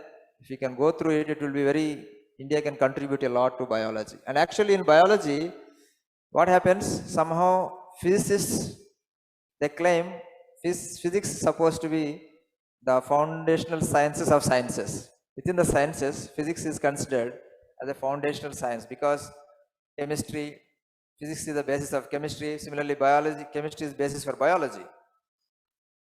So somehow biologists were convinced that physics and chemistry are more fundamental than biology. But in fact, biology is more fundamental than physics and chemistry, because there is something fundamental. In life, there is something fundamental. We have not actually entered into understanding life. We are stuck at physics and chemistry.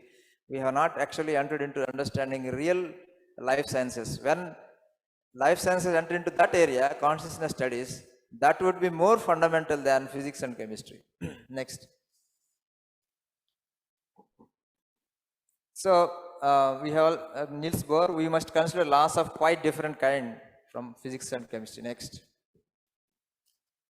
Erwin Schrödinger, our science, Greek science, is based on objectification. But I do believe that this is precisely the point where our present way of thinking does need to be amended, perhaps by a blood transfusion from Eastern thought.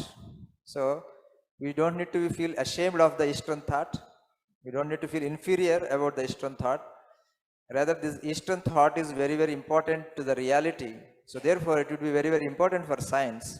So therefore, we should find novel ways to introduce Eastern thoughts within the scientific framework. And traditional wisdom, there are very unbelievable technical details. Some of them are very interesting. For example, biodiversity. Next.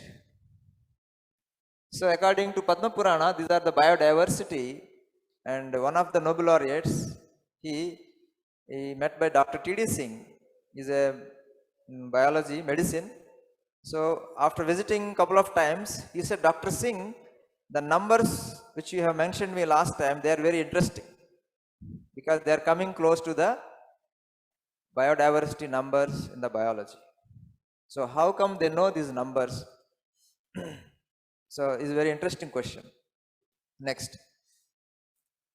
Similarly, scientific estimate of the age of the universe is 13 into 10 power 9 years, but Vedic calculation is 10 to the power 4, bigger than that. So many times religion or traditional wisdom is ridiculed, because in some tradition, age of the universe is given as some few hundred years or couple of thousand years. But we can look into other traditional systems where the numbers are even more profound than the scientific numbers. Next. So therefore, Dr. T.D. Singh, he said that traditional wisdom should be made a partner in this new science. It doesn't mean that we accept blindly, but we can consider those models and apply a scientific open process method in understanding them, and if possible to incorporate them and acknowledge if something is plausible at least. If something is not denied, if something is not disproven by science, at least we can say, okay, is a possibility is there. So in this way we can make option or provision for the traditional wisdom. Next, happiness. So, one of the foundations of science is fundamental laws and particles, right? So we have, for every fundamental force, there is a fundamental particle associated with it. Next. And then there is pleasure principle. We have briefly discussed in the last talk. All living beings, they want to be happy.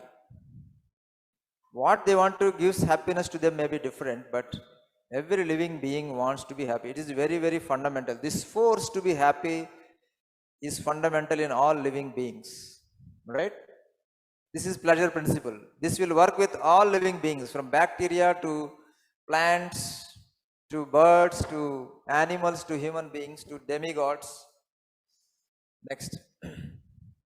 So therefore, there could be a fundamental particle that is responsible for this property.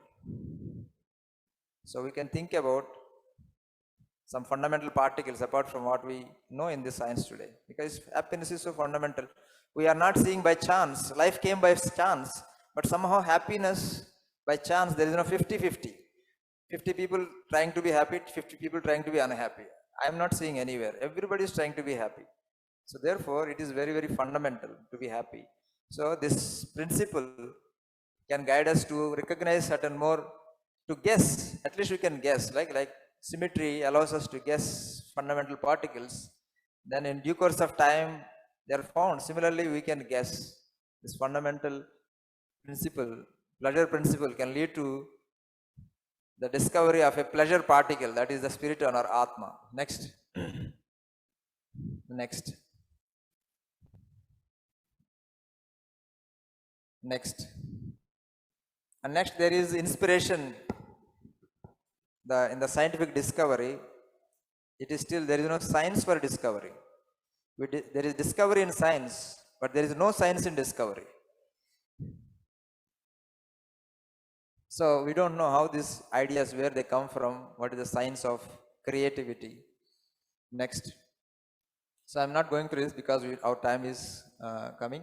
Ramanujan. Next. An equation for me has no meaning unless it represents a thought of God. For the happiness, a lot of times they ask, you are putting only quotes of Western scientists. One very nice quote of Indian mathematicians celebrated all over the world. An equation for me has no meaning unless it presents a thought of God. Next. Next.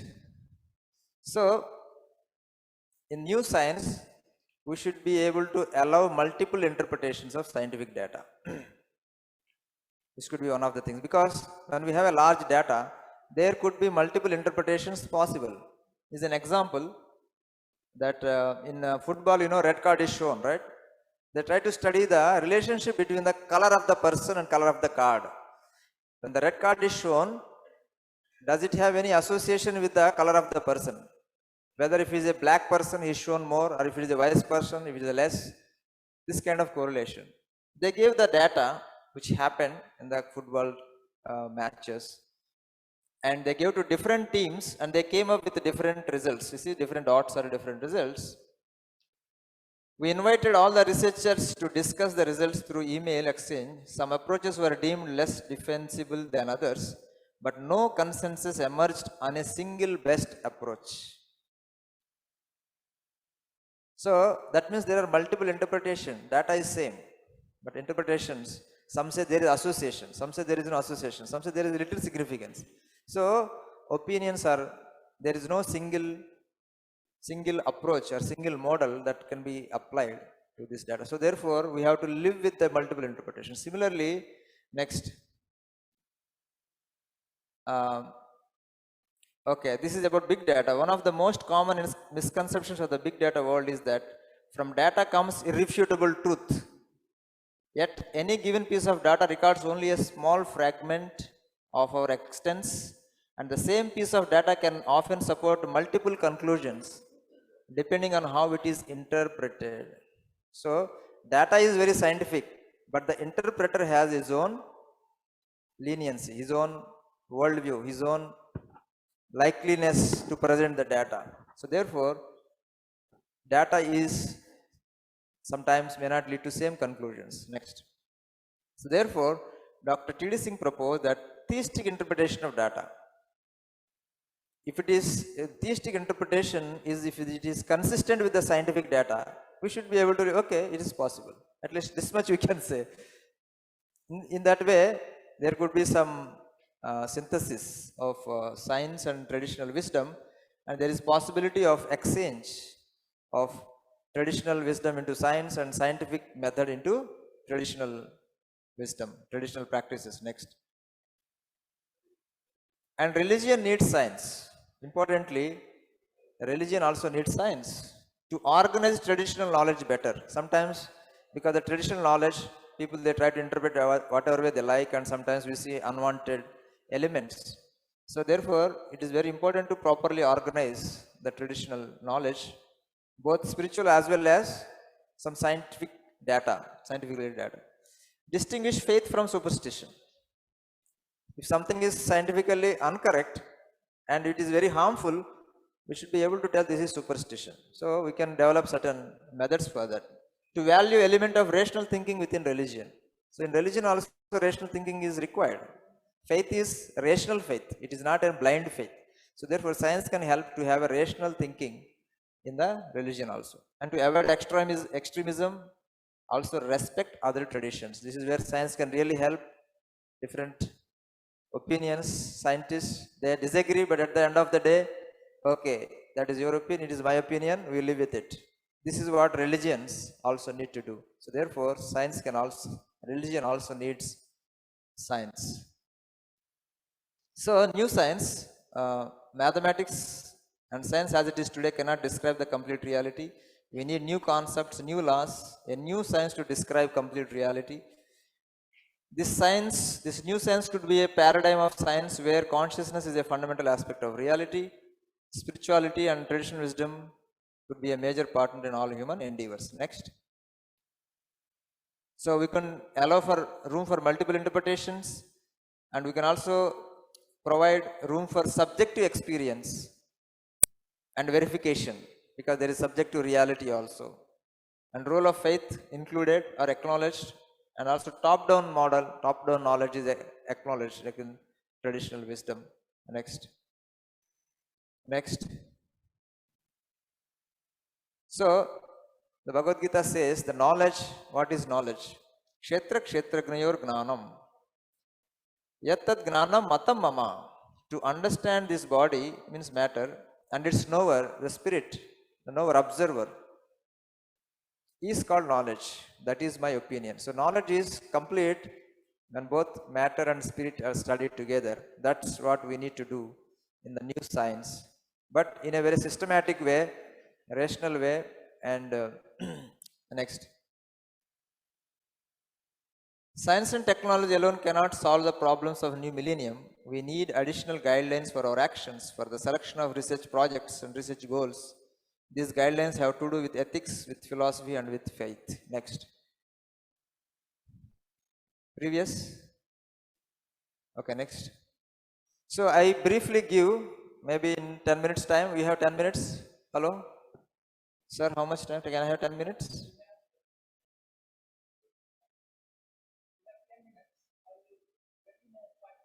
Okay. So I will try to give Vedic worldview briefly so that it may be helpful for you. In Vedic worldview, reality is divided into two fundamental categories, matter and spirit. Matter is the physical body, the periodic table which we know, and then plus mind, intelligence, and false ego or identity. Ego is nothing but identity, the sense of identity. These are also considered as material elements. Previously, please, previous slide. So, though we have this periodic table, we don't have that periodic table yet.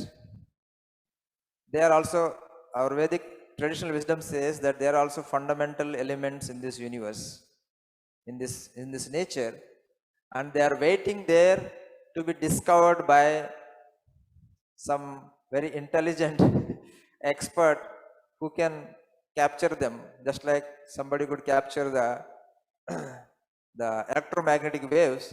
They are sitting there to be discovered. Next. And in the spirit, there are two categories. One is God and another is souls. Next. So this equation which you have already seen. So this periodic table which is waiting to be discovered, I will give some hints or some knowledge about that which may be useful. Next. What they are. Next. So many of you know about this Subway Surfers game. So I will use this to explain those periodic table which is waiting to be discovered for the young dynamic researchers. Okay.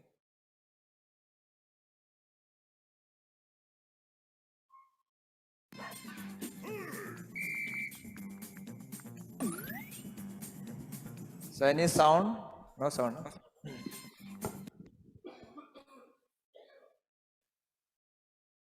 Okay, let us go back to the slides. So this game, all of you know that Subway Surfer, one boy is there. As soon as you start the game, the boy is there and the police is after him. He has to run away from the police and collect all the gold coins. This is the game and all of us play video games. Next. What happened? Slide, next slide please.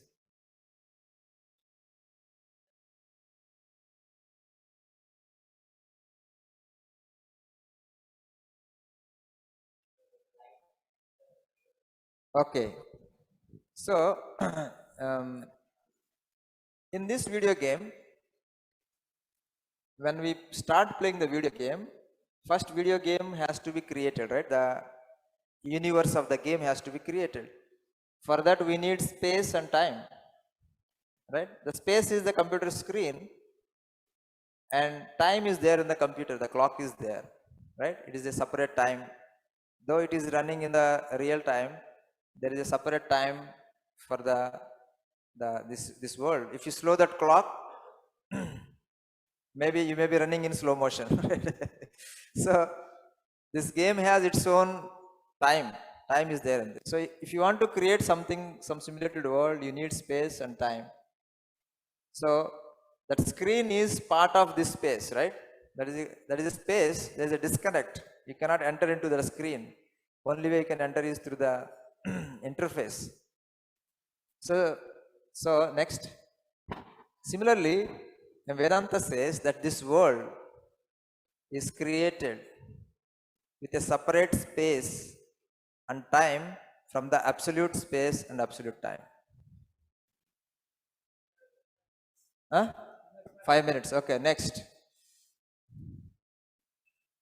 And then what is Ahankara? I am giving just introduction of these fundamental material entities or forces or elements, whatever you call, they are there. This Ahankara is a element which is responsible for identity. It will help you to identify, because when you start the game, you assume that you are that boy. Means you have to identify with the boy, right? How do you play a game? Whenever you start a game, there is some character, hero, right? We all want to be hero. So hero, I identify myself with the hero, hero of the game, the boy. So there is an element, subtle elements which facilitates this transition of identity from you as a player or a student in the chair to a boy running on the tracks. In no time you transform yourself into that world. Though you are sitting in here, you are transforming yourself into that world. So there is a subtle element that is called Ahankara. Ahankara means literally, Aham means I-ness, Kara, Ahamkara. Aham means I, Kara means ness, I-ness. That which gives or facilitates I-ness. Next. And there is intelligence. As soon as you identify with the boy, you have a purpose, right? You have to save yourself from the policeman and catch gold coins. So Buddhi is another subtle element which facilitates computation or ideas, whatever it is. We don't know, but it helps to give us intelligence. Next. And then there is mind. Mind is designed so that we remain in this identity.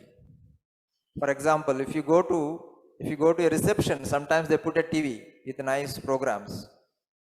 So we immediately forget everything and get attached there because there are interesting programs are running, right? We don't want to come out. So similarly, mind, it gives us interesting programs in the mind so that we remain in this identity. It is designed to be in this identity. Okay, next. The next, next, next, next.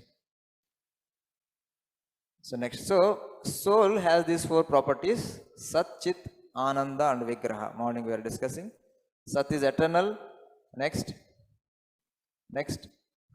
So we have law of conservation of energy. It is not something new, that something is eternal. Next. There are more things that are eternal. Left side they are eternal, right side they are temporary. God, soul, energy of matter and time, they are all eternal. But this universe and our activities and our identity, mind, intelligence and the body and universal time, this time in this universe, they are all temporary. Like the time in the computer, you switch off, time is gone. Next. Okay, I think I will stop here. Next.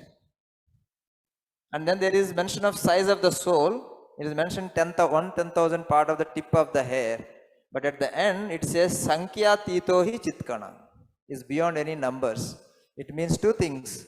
Their number is beyond our calculation, or their measurement is beyond our calculation. Beyond any number means we cannot actually measure. Why it is so? Because next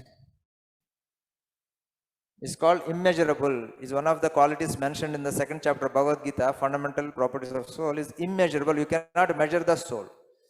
Next is because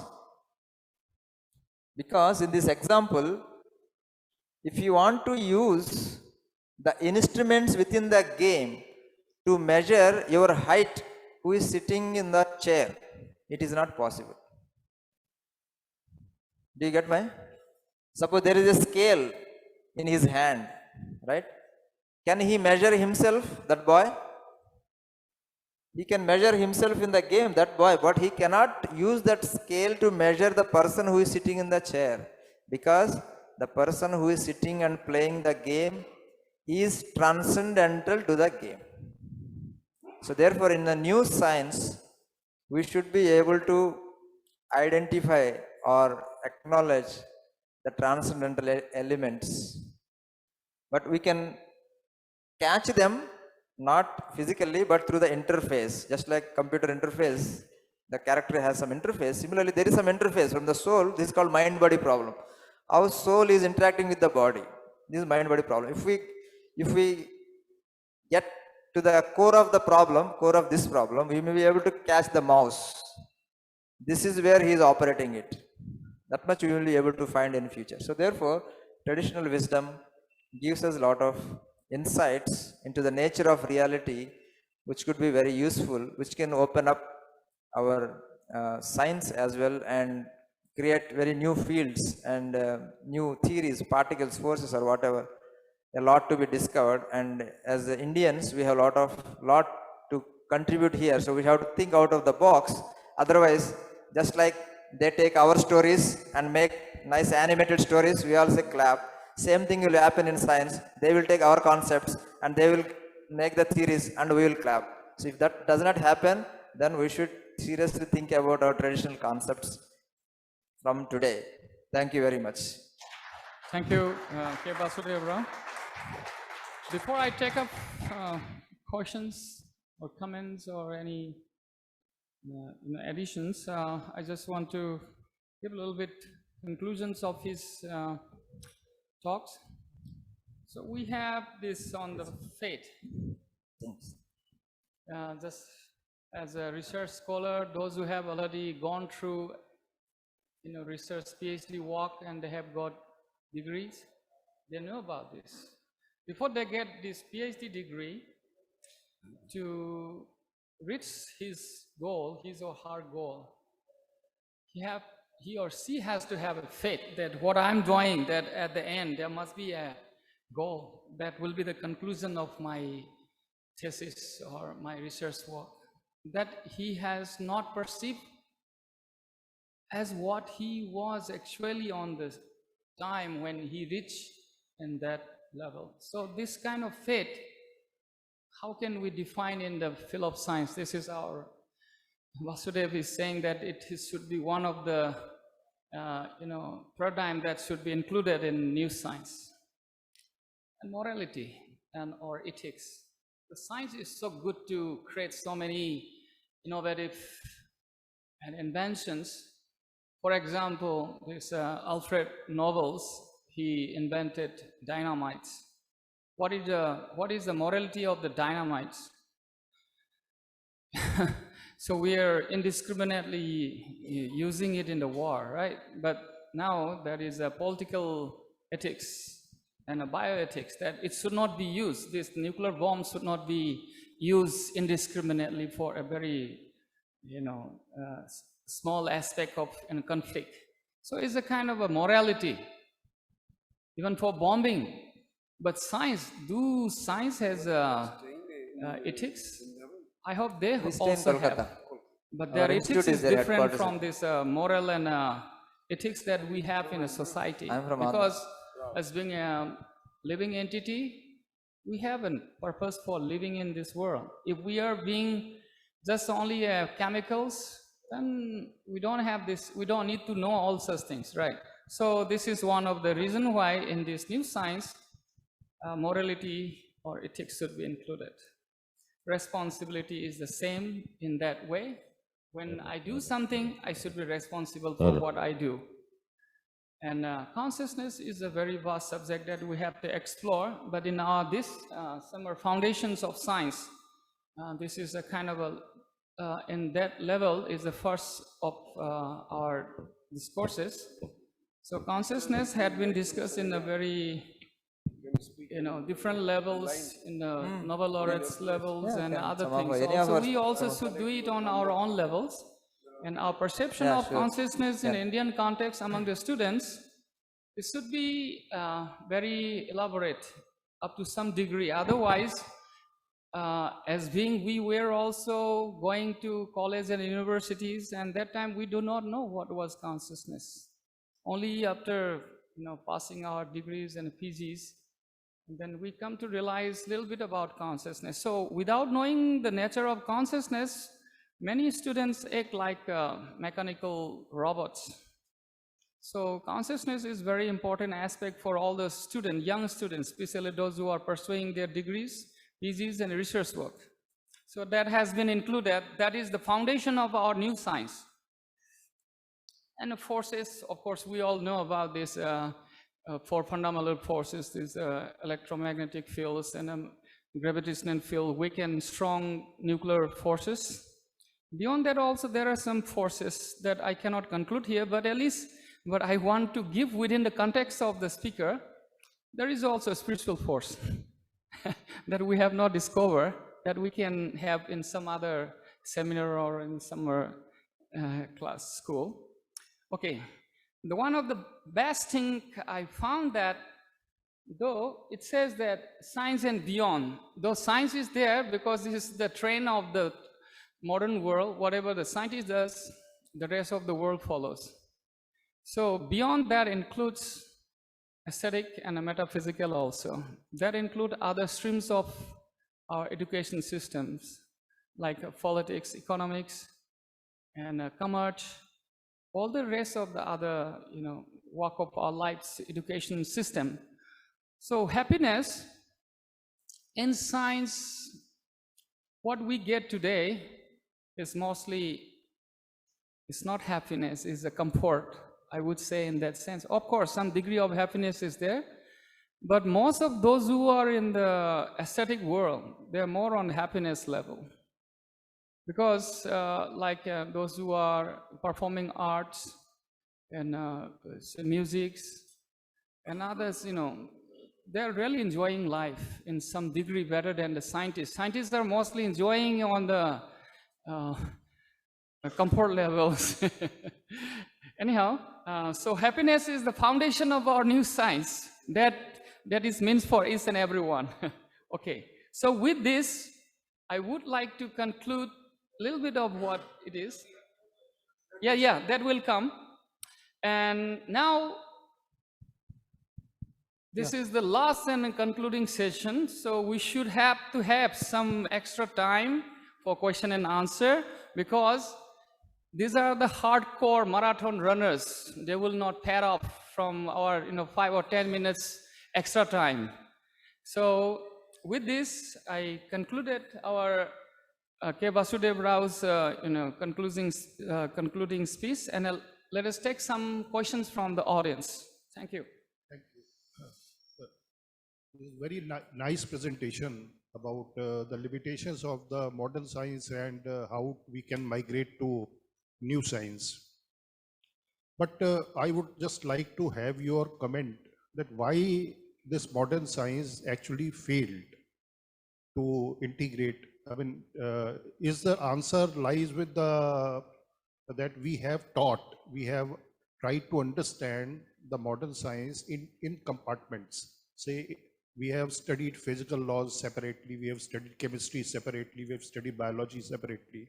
Then we integrated these domains, we made biophysics, we made biochemistry. So do you think that there is now a need to integrate the entire natural science at one platform, so therefore new laws can be devised, and maybe in that case these answers can be given?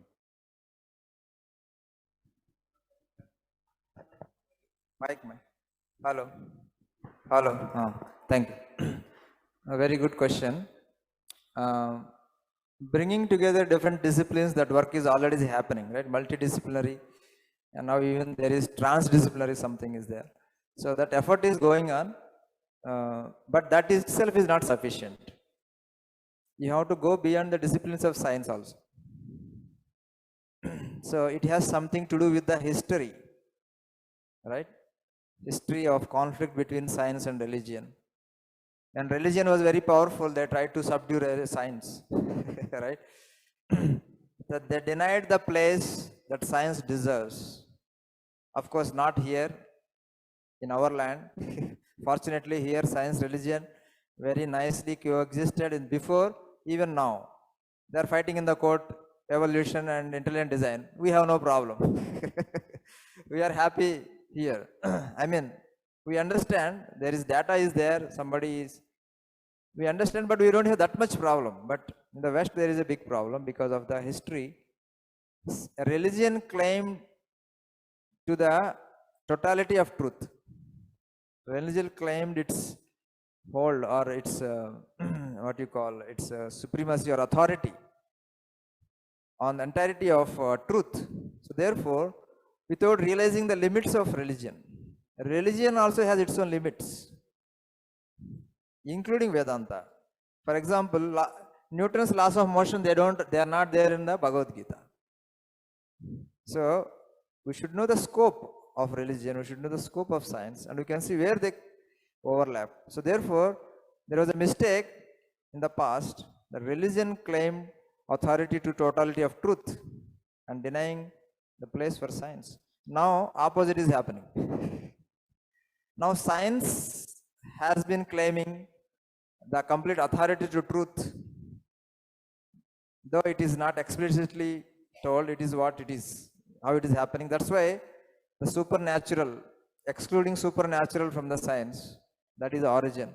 So therefore there is no religion, we don't need to deal with religion. But that is also not proper. We find limitations. So neither science nor can religion can claim complete truth through their system, because reality is combination of both. So therefore, there should be a synthesis of both, understanding properly the scope of each. What is the scope of science? What is the scope of religion? Similarly, all other disciplines of knowledge like art, everything has their own. But nowadays, all the brain has been drained to science.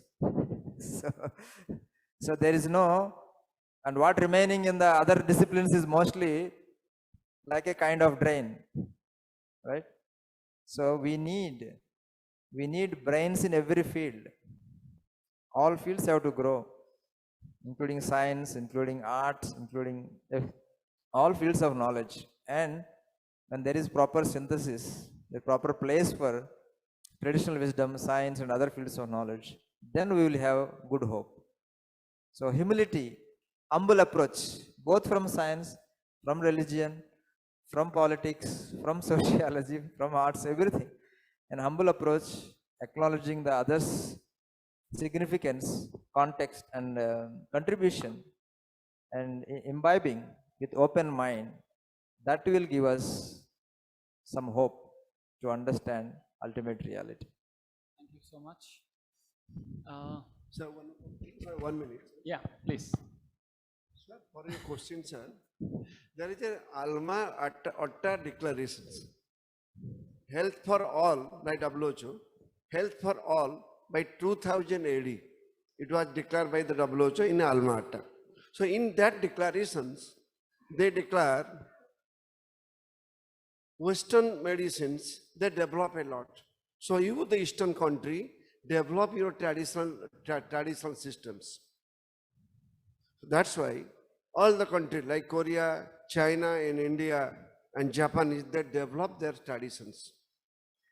Tradition means their parampara.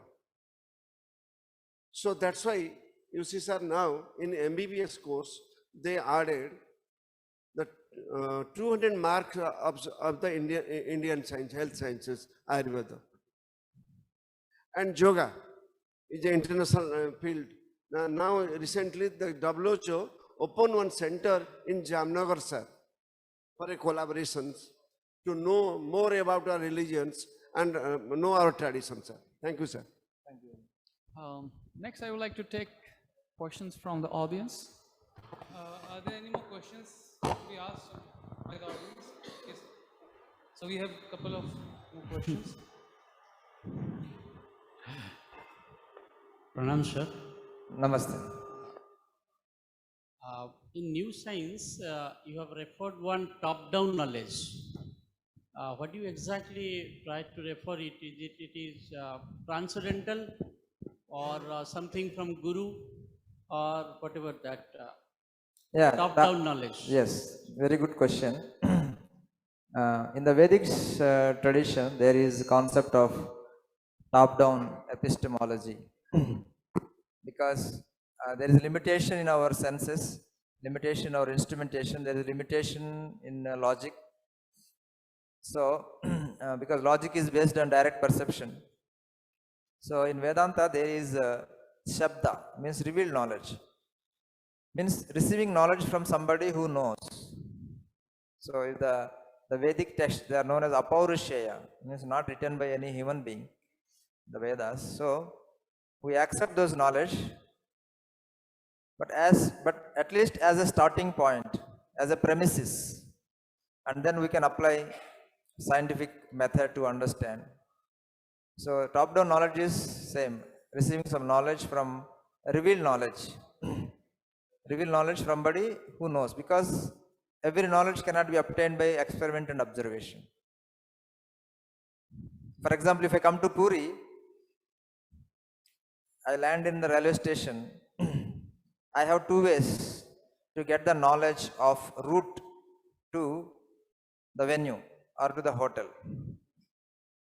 One is trial and error, all the paths, and see if it reaches. And another is ask somebody, sir, what is the path to go to the Niladri Nivas or to Vatika? So he will tell and I come. So this is top-down knowledge. Because experimental knowledge has its limitations. Of course, in top-down knowledge, there is possibilities of being cheated, right? Somebody may cheat me and send me some other place. Possibility is there. But that is inevitable.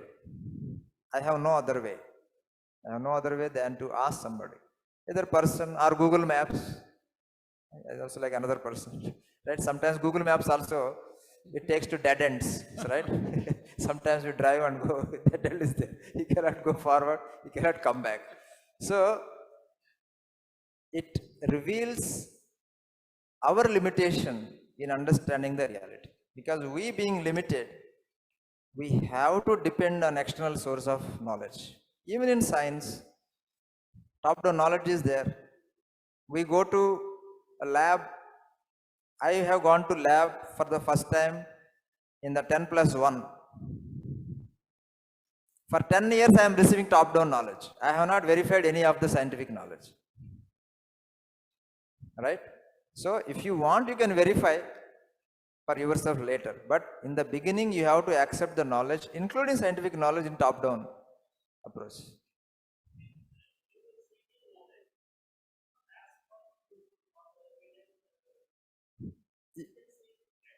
Yes. You can verify after getting the knowledge, you can verify yourself. Sometimes you have to proceed without verifying also.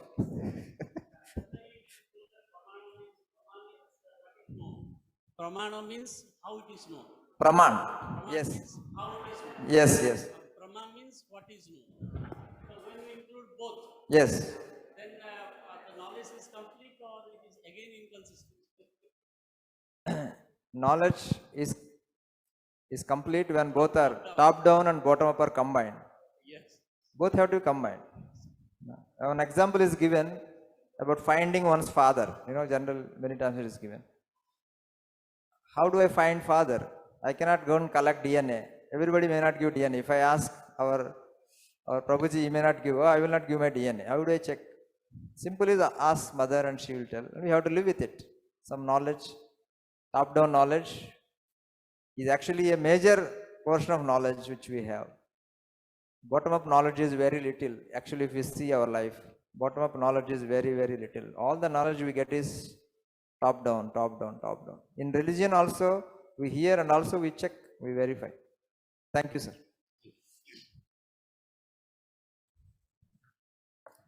Yes, good afternoon, sir. My question, you showed one video game in that there was one character and there was one character and that character could not see the actual player who is controlling the things. But so how means we are like those cartoon characters only inside the game. So how would we actually see the controller? Means when we die then only we will see, or when we will means it's like when game gets over then only we would be able to see that actual controller, or what will happen there? Yes, this is the question. Thank you. Hello. Thank you. First of all, the character is yourself. It's not somebody who is playing. It's yourself who is playing. But you are unable to measure yourself. Understand? When you are within that game. If you want to measure yourself, you have to come out of that game and see yourself sitting in the chair. But as long as you are glued to it, you have no way to understand yourself. Because basically you forget, right? After some time you forget you are sitting in the chair, you are wearing a blue shirt, right? You have this much height. You forget all. All you think is this small boy running on the tracks and collecting.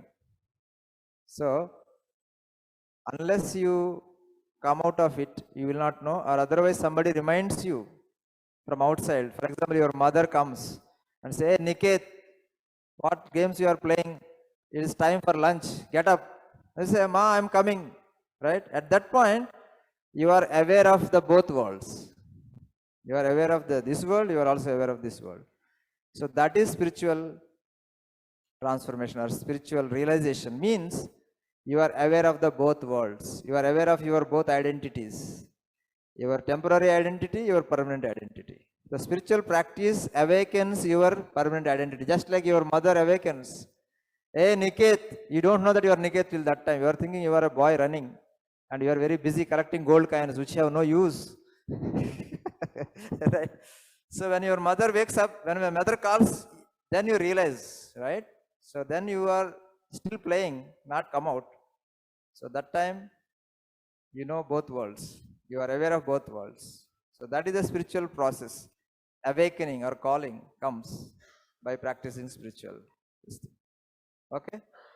Sir.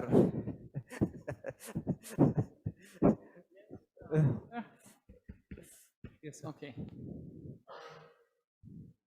This is a question which I don't understand. I mean, myself don't know at all. We keep hearing this, that submission before the that unknown superpower or whatever you say. What is that full submission means? Full submission means full love. Full love. Full love. Developing that love. If I want to stay with you, right, I have to develop, I have to understand who you are, what you do, what is your personality. I want to know that whether you want to talk to me or not, right? Then start conversation, try exchange, develop some relationship. The surrender comes much later. Surrender is nothing but love. I told in the morning that happiness is more fundamental than free will. When you are very happy with somebody, then you surrender. Right? So similarly, when you are very happy with God, then you surrender. It's not somebody forcing you to surrender. You just, yes, yes, yes, yes. That is the surrender. Means you develop that attraction, or you develop that idea of or personality or concept of God. You develop that attraction, relationship, and there is two-way relationship. It is not one way. It's two ways. So it grows. And when you become fully happy with that relationship, then you surrender. I think all of you have this experience. When you are fully happy in the relationship, you surrender. But after some time, when you become unhappy, you say, call it a day, right, friends, or whatever it is. But God is such a beautiful person. Once you develop attraction, that affection, it is not going to go away, because nothing else. God is somebody you don't find more attractive than him. Here we find more attractive things than the person whom we like the most now, later on. But for God, there is no possibility that you will find somebody better than God. So therefore, you will get Shanti only when you enter into relationship with God. So that is when you become fully happy with God, then you surrender. You don't know that you are surrendering because you are very happy. But now we don't want to surrender because we don't want to surrender. It is very unhappy. So surrender is love. Love is surrender. Happiness.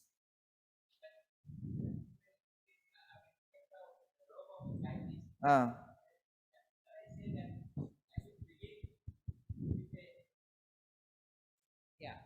In the role of a scientist, shall I then say that it should start with an inquiry, then association, and then submission? Yes. Okay.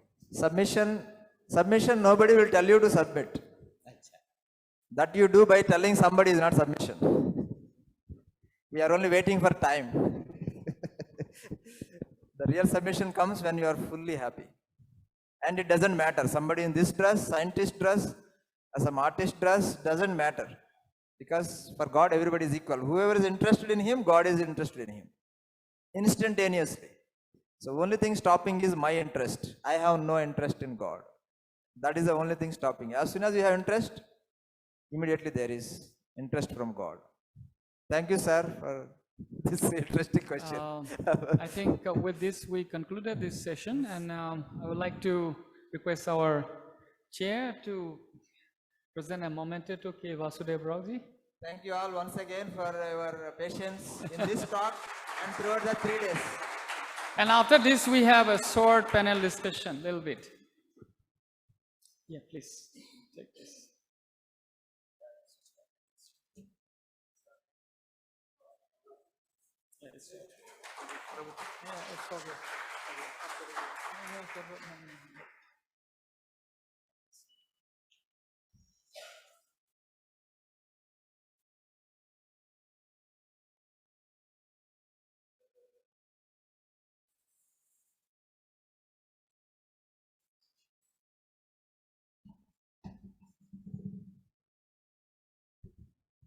I would like to request the session chair and co-chair to kindly come on to the stage. In the meanwhile, I think the session chair is going to take a couple of time. We will rearrange the stage and then we will reconvene. Can I have some volunteers near the stage so as to arrange the chairs? Thank you.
I would request the session chair and co-chair to kindly come on to the stage again.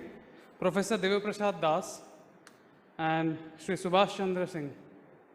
I request both of you to kindly come on to stage.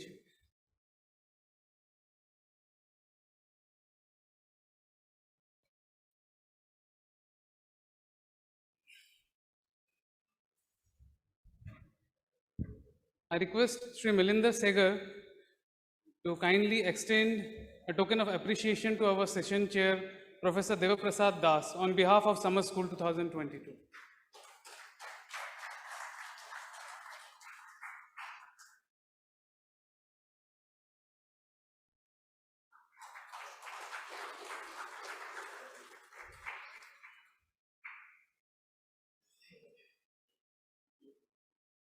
I request Sri Segar to extend a small token of appreciation to the session co-chair, Sri Subhash Chandra Singh.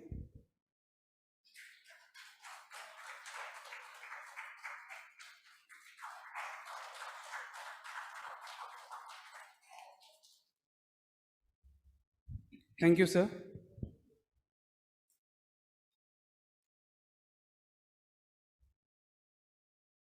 So now we are done with the official talks and sessions, and the final open discussion or the panel discussion is about to begin. So I would like to request the moderator for the panel discussion, Sri Milinder Segar, to come on to the stage and start the show. So please.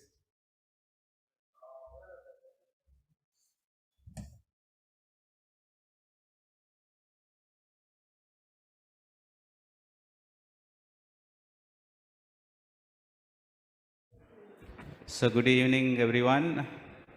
So we are almost coming to the back end of this 3 days conference, summer school. And in the words of the convener, Dr. Debashish Khan, the purpose of this summer school is, I'll just read it out. The main objectives of the summer school 2022 on foundations of science and beyond are manifold. It will bring together a multidisciplinary group of researchers and scholars around the world. One, to inspire and expose the audience to the amazing foundational concepts and their limits prevailing in various disciplines of science in exploring the nature and its underlying principles. Number two, to educate them on what further can be done, further can be known, and what will remain unknown forever. Number three, to explore the foundational principles, if any, which the present day science might be missing in its search for the ultimate reality or absolute truth. The school will also aim to provide alternative proposals and novel ideas to handle the issues by taking guidance from ancient spiritual tradition, mostly Indian knowledge system. The school is as well as intended to present future visions with an opportunity to learn from and interact with the leaders of both science and spirituality in a stimulating setting. Thus, the lectures to be delivered will cover a broad range of perspectives and will enthuse the participants with thought-provoking questions, ideas, and undoubting hankering for answers to the questions on foundational issues in science.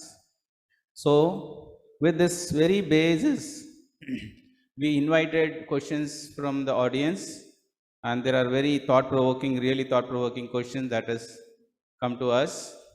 And to answer these questions, I would like to call upon a group of panelists who will, unlike other panel discussion, who will come and stay here just to answer those questions. While they're answering the questions, if you get some more questions, you can write it down, pass it on to us. Depending on the time, we'll answer those questions. So now, I would like to call upon the first panelist, Professor N.D. Haridas, retired senior professor, IIMS Chennai. Sir, please.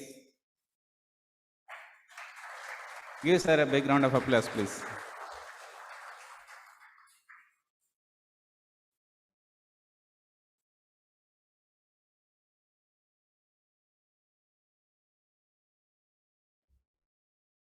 Please, wherever you. Yes. So I would now call upon the next panelist, Professor Sujit Roy, IIT Bhubaneswar. Sir, please.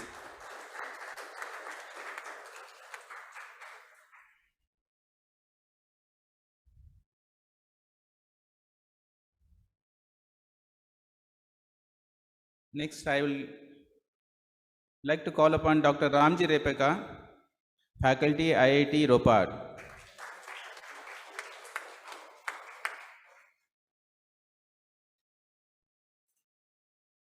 Our next panelist is going to be Professor Debashish Khan, IIT BHU.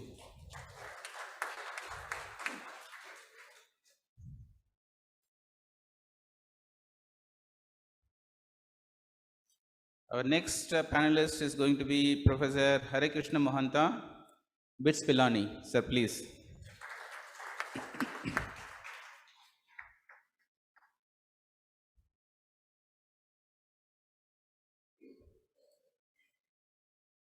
And our last panelist is going to be Sri Varun Agarwalji, Director, Bhaktivedanta Institute, Kolkata. Sir.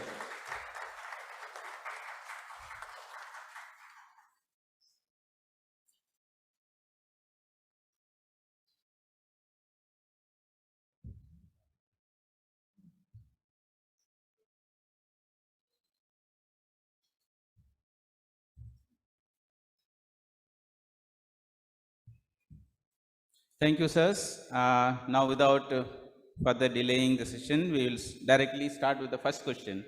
And the first question comes to you. I will read the question and pass it on to you.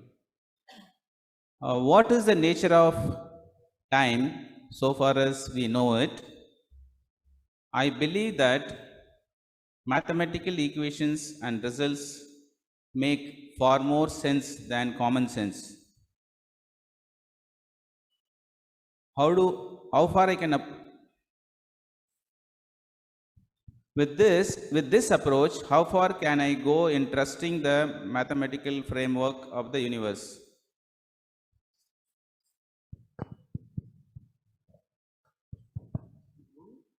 It's working.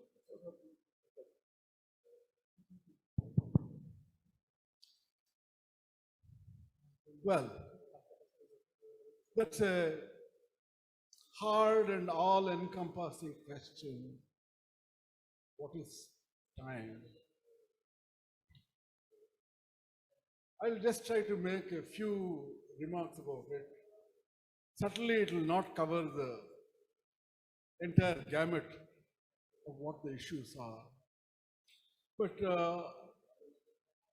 I would urge people to keep two things separate. One is things like psychological time and what our mind perceives time as, which leads to notions like flow of time and others. And on the other hand, time as used by scientists, particularly physicists. In the latter, time enters as a parameter in various equations. In Newton's equations, it's d2x by dt squared. Schrodinger equation, it is IH cross d by dt psi, etc., etc., etc. Now, should be called a parametric time, and it is not time per se. And this awareness is not as wide as it should have been. And even among physicists, this has led to a number of confusions and contradictions. Ultimately, time for a physicist is what a clock reads. Some people don't like it and they call it an instrumentalist approach, but that's the only approach that is useful and sensible in physics. So then, what is a clock? Here you will be surprised that almost everything can be a clock. Just as in thermodynamics, almost anything can be a thermometer with a few restrictions.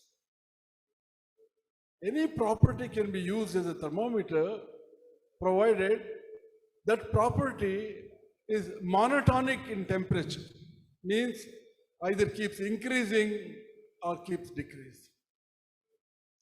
But if something is not monotonic, say it goes up and comes down, then that will not make a good thermometer. That's why we don't make thermometers out of water, because at 4 degrees, water reaches a certain minimum density, maximum density. Sorry, minimum density. Therefore, the density as a function of temperature of water goes up and comes down. Same way for time, any physical property that is monotonic in time is a good clock. And the clock doesn't even have to read regularly.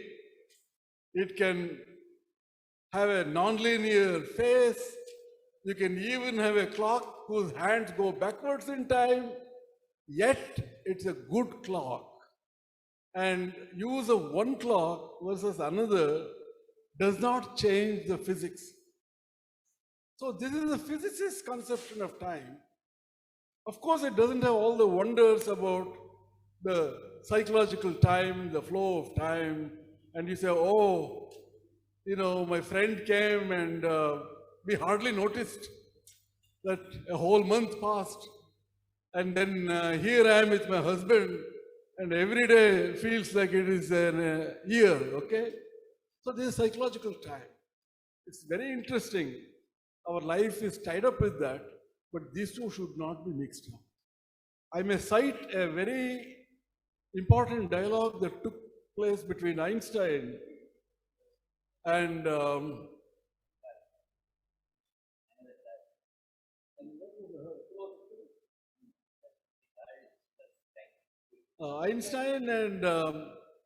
Bergson. Bergson was a very, very influential philosopher.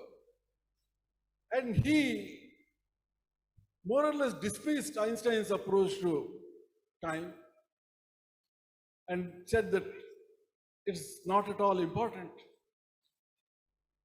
But he did admit that Einstein's time was mathematically correct, and it was a time that relied on clock. Einstein stood his ground. He said, for physicists, this is the only time that makes sense. Your time doesn't even exist, he told Bergson. So those of you who are interested in following this discussion further, please read the exchange between Bergson and Einstein. Even this limited formulation of time for physicists is not without problems and troubles. When we go to quantum theory, we don't have a very clear idea of what time is. And when we go to general theory of relativity, there are various nuances. And in quantum gravity, we have no idea. I personally think that what is holding up progress in quantum gravity is our insufficient understanding of time.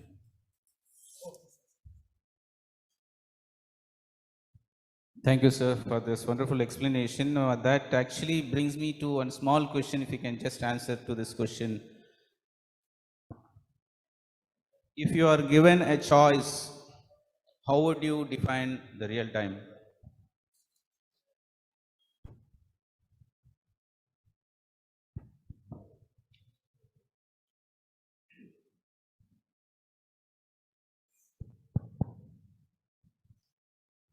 This world real and reality has caused a lot of headache.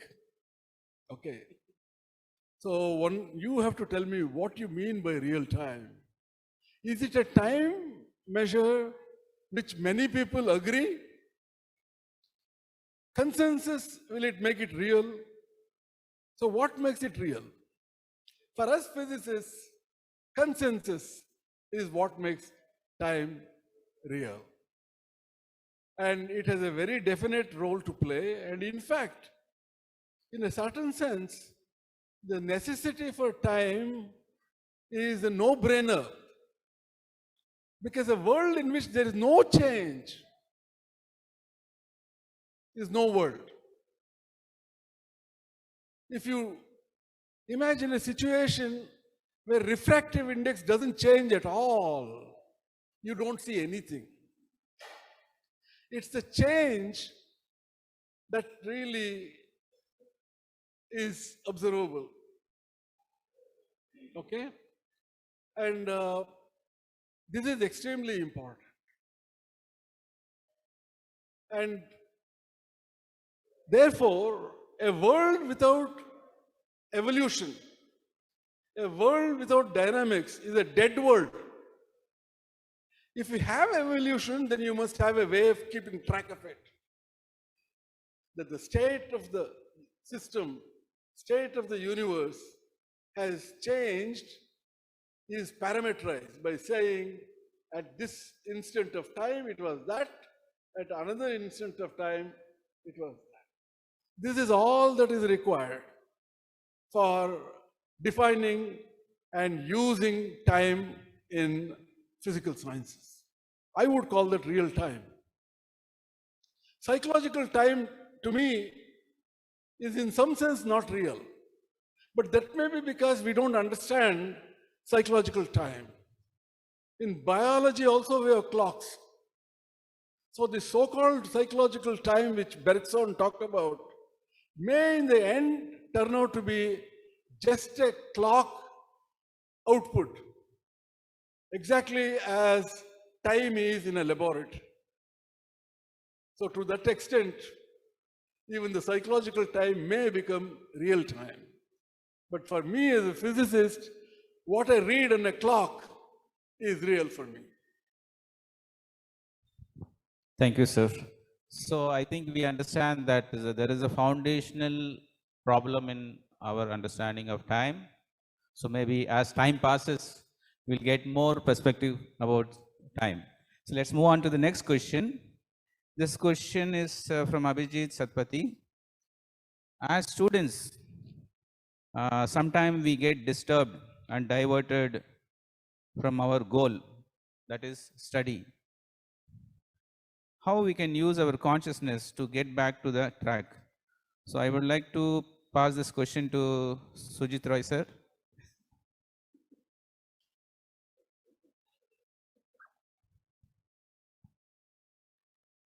I as a teacher,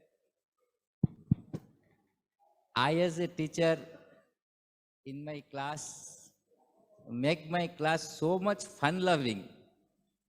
Then the students whom I teach, okay, they always say that some, actually I'm not bragging myself, but it happened that in IIT system, there is a branch change that after first year, you can do a change.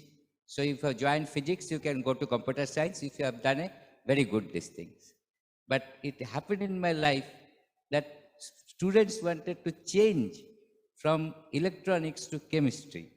And two BTech students have done their project with me. So I don't know a direct answer to this. I can only tell you that as a teacher, I make my classes very fun loving. So I think you as a student should make your studies, okay, quite fun loving. That means try to get happiness out of it, if I may take Vasudeva Rao Swamiji's word.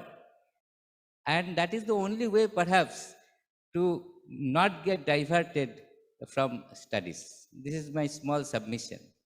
And you can, it's not very difficult. You can simply work a little bit out and get connected with some other people for the top-down knowledge, and you will find that you will really not get diverted, absolutely not get diverted. Only keep in mind that you have to be happy. Now I have understood happiness very well.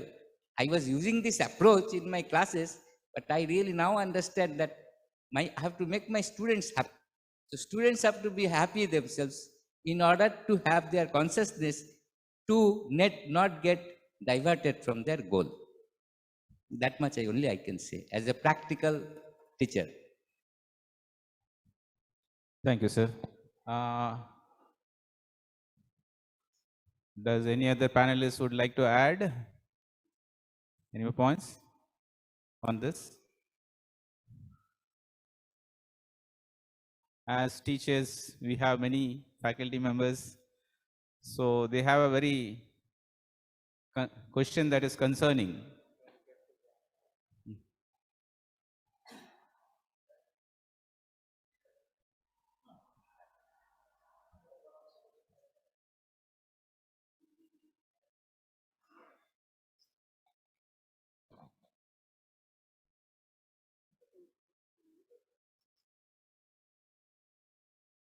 Okay.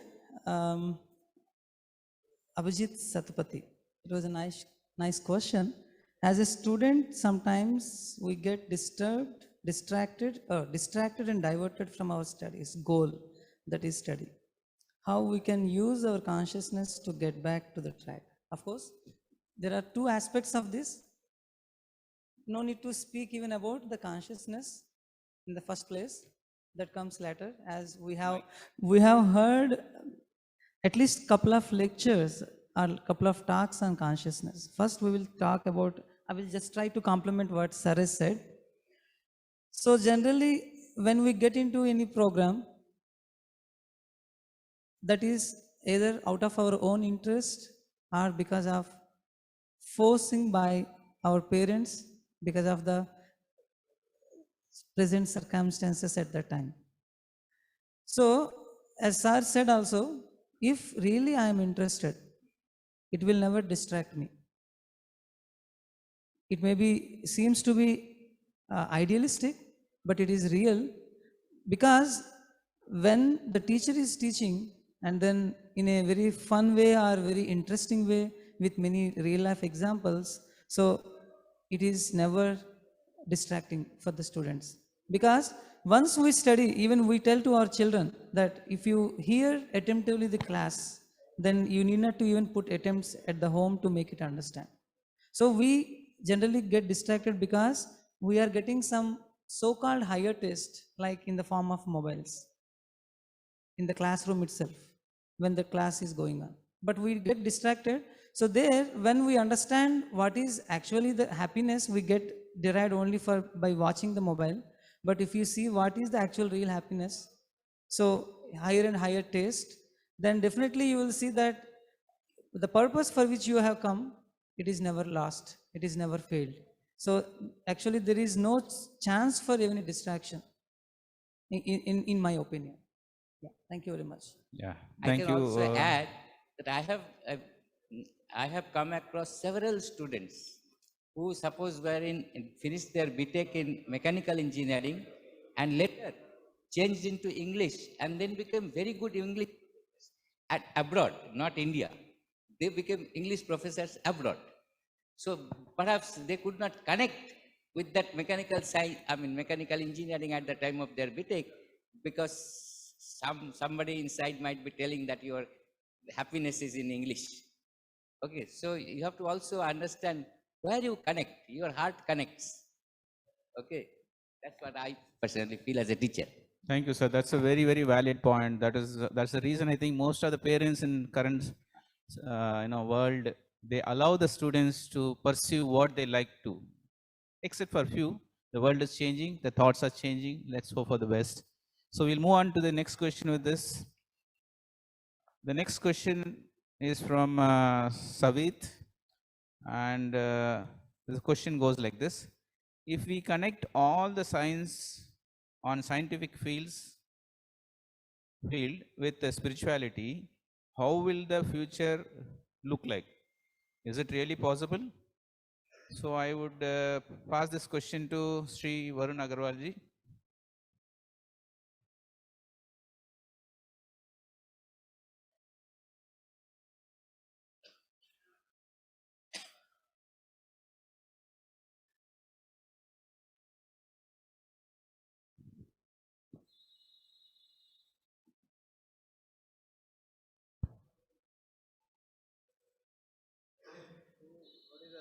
What is the name of the person? Savit. Okay. Interesting.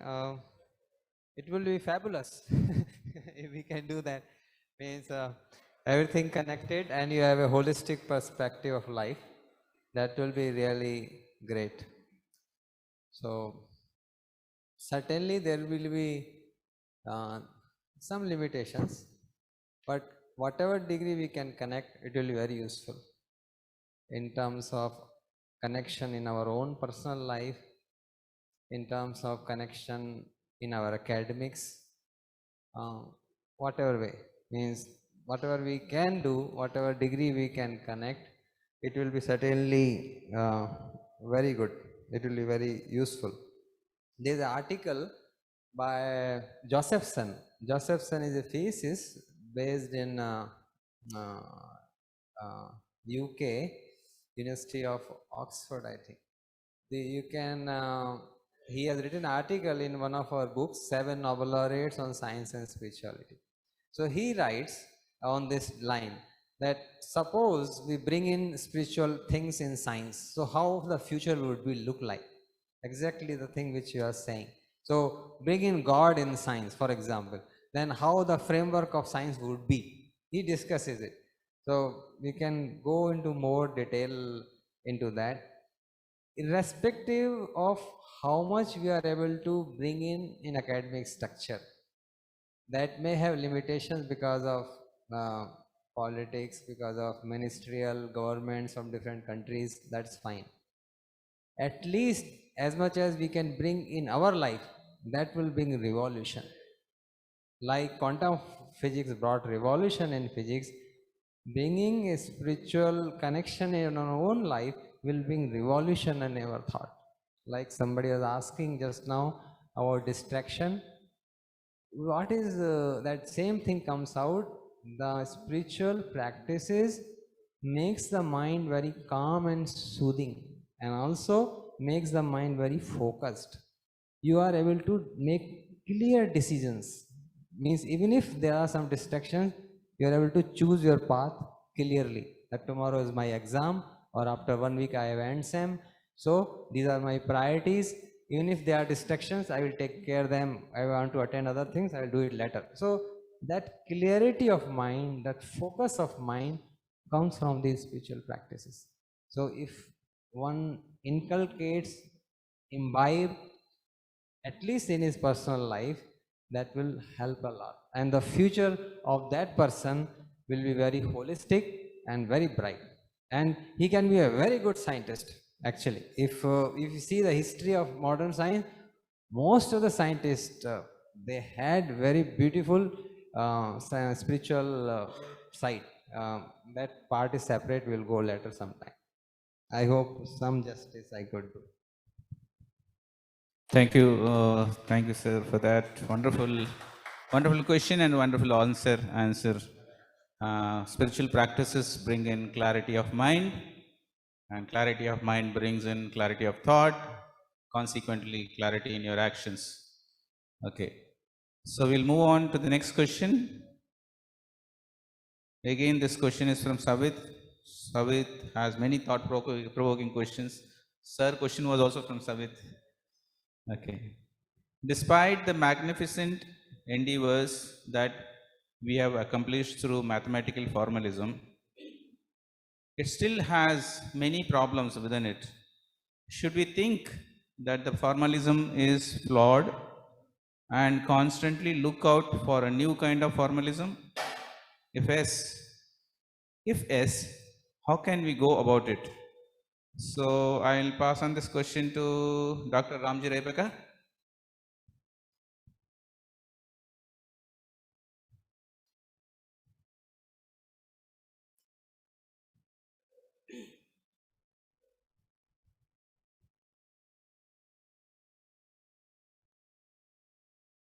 Yeah.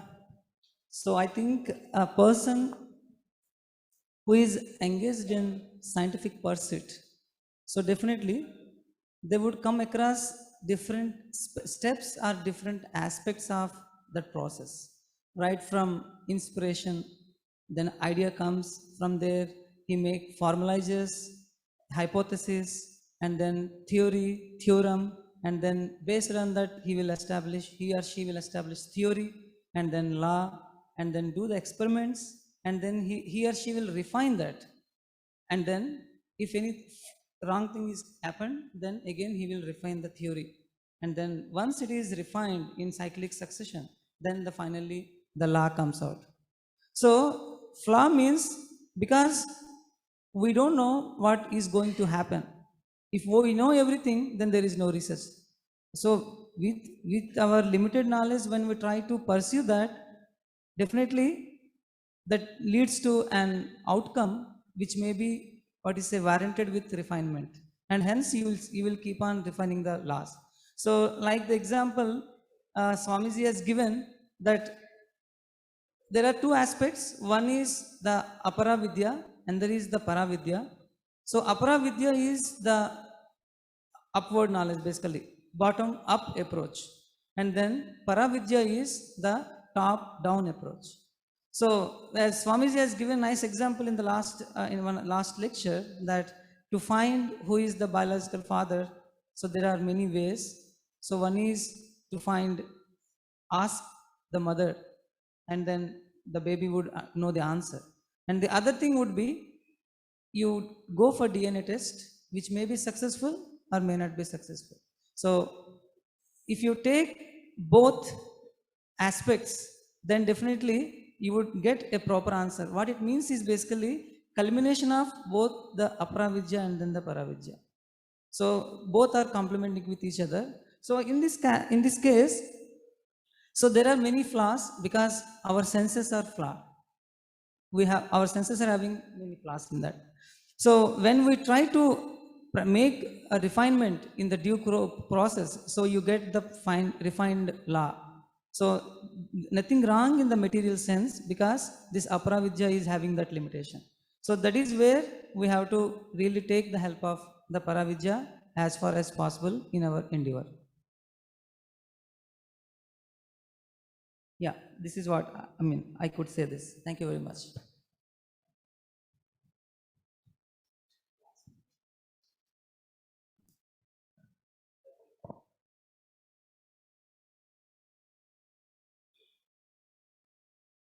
That is almost spiritualist perspective answer to this question. I would like to get some comments from a scientist. Sir, would you like to comment on this?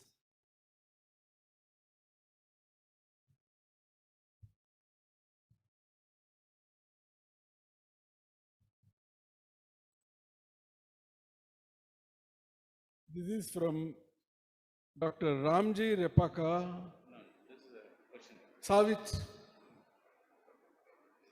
Let me read it out.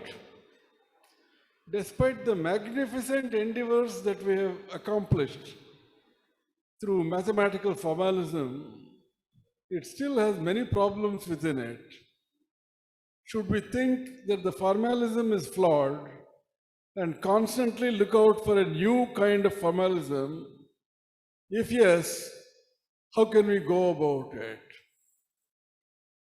Now, first of all, I don't know what problems about the mathematical formalism that you have in mind. One problem of a mathematical formalism could be how to relate it to the real world. I'm sorry I'm using the word real myself, but you know what I mean. And this is not always straightforward, and it can lead to erroneous conclusions. But that problem is not a problem of the formalism, but more of making a mapping between the symbols in a mathematical formalism and the objects that we are familiar with. So the resolution to that would be better understanding of the objects, which will help you to model them better and find a mathematical formalism that's appropriate.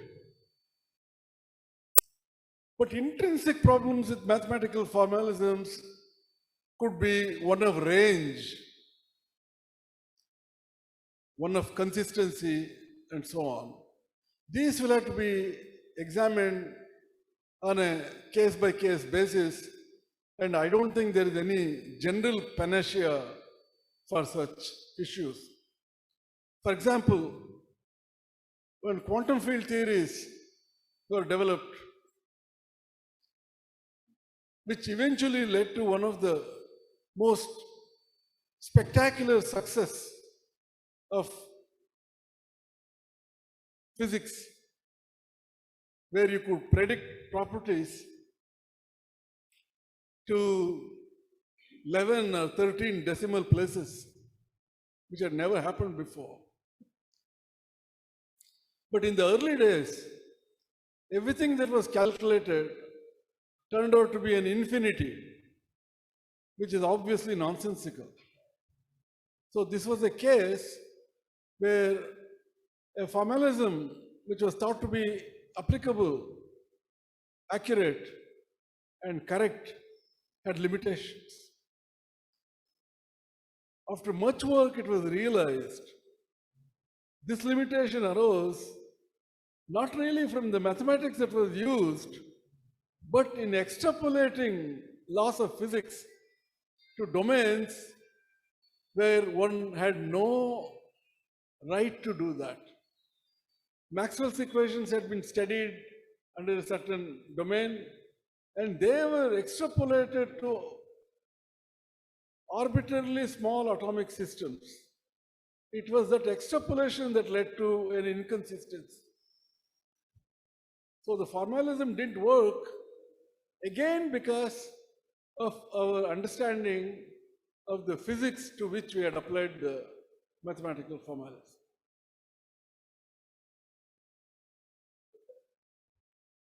I hope that answers.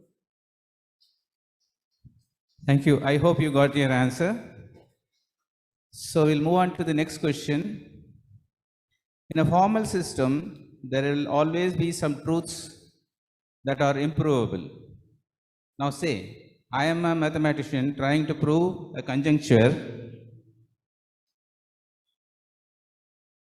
which has been forced found to be experimentally true, of course within the computational limits. How do I know where to stop searching for the proof if there are way to resolve is there are way to resolve this dilemma? Okay, so I'll pass this question to Professor Devashish Khan.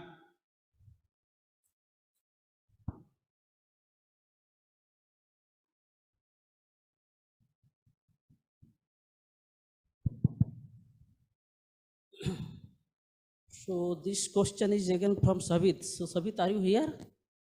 Yeah. So a lot of thoughtful questions from you. So that is very good. That if you Give a big round of applause. okay. So okay. So I am telling you the answer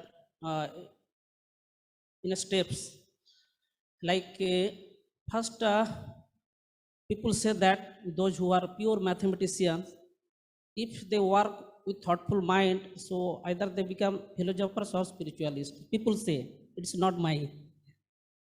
But there are several limitations in the applied mathematics, so that one has to admit. See, I am from computational mechanics background, so just I am telling you the sequences. Why I am telling like this, that there are several limitations. So initially I started with in the numerical method there is one finite difference method through which we can numerically simulate the deformation behavior of solids. Okay, but later on it has been observed that there are several issues in that, and we need some better numerical method. Okay, so people started and they found that okay, there are several methods, like one of them is finite element method, and nowadays of course there are other methods like meshless method, wavelet method, and combinations of like finite element method, wavelet method, and other methods as well in practice. But what is happening? So when I started to work on finite element method, okay, so it is giving better results. Of course, at this stage, the finite element method is the only numerical method which is mathematical very strong, and that's why in industry also till now people are using this in a very large scale. But when I started to look into the mathematical basis of this finite element method, so I have seen there are issues again. So in pure mathematics, the issues are less, but in applied mathematics, the issues are there at several levels, starting from the mathematical formulation itself. Because you are expressing the physical phenomena or describing the physical phenomena through a differential equations or through differential equations with some boundary conditions. But okay, science has given a lot, because through a only few number of differential equations, we can actually describe many of the physical phenomena. So that is wonderful contribution from the science. But when we look into the solution phase, like this numerical method, so there we see the flaws, because okay, analytical method is very difficult to handle when the geometry is very complex, or when the loading is very complex, or when the there are multiple loads present in the system. So practically we cannot solve through the analytical method. So this numerical method developed. Okay, so to some extent this finite method or meshless method or even this wavelet methods, those are working. But what we are again observing is that in due course of time, newer kinds of materials are being developed in order to meet the demand of the situation. And for those, again, we are developing newer constitutive equations. And in order to solve those, again, we are facing difficulties in the presently available numerical methods.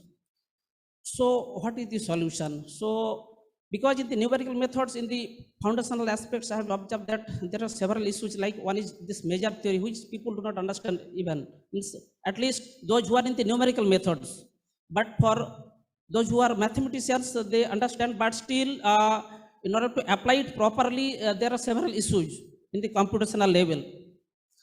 So, but as our constitutive model is becoming difficult, and also the loading pattern is becoming difficult, so we need some more advanced numerical techniques.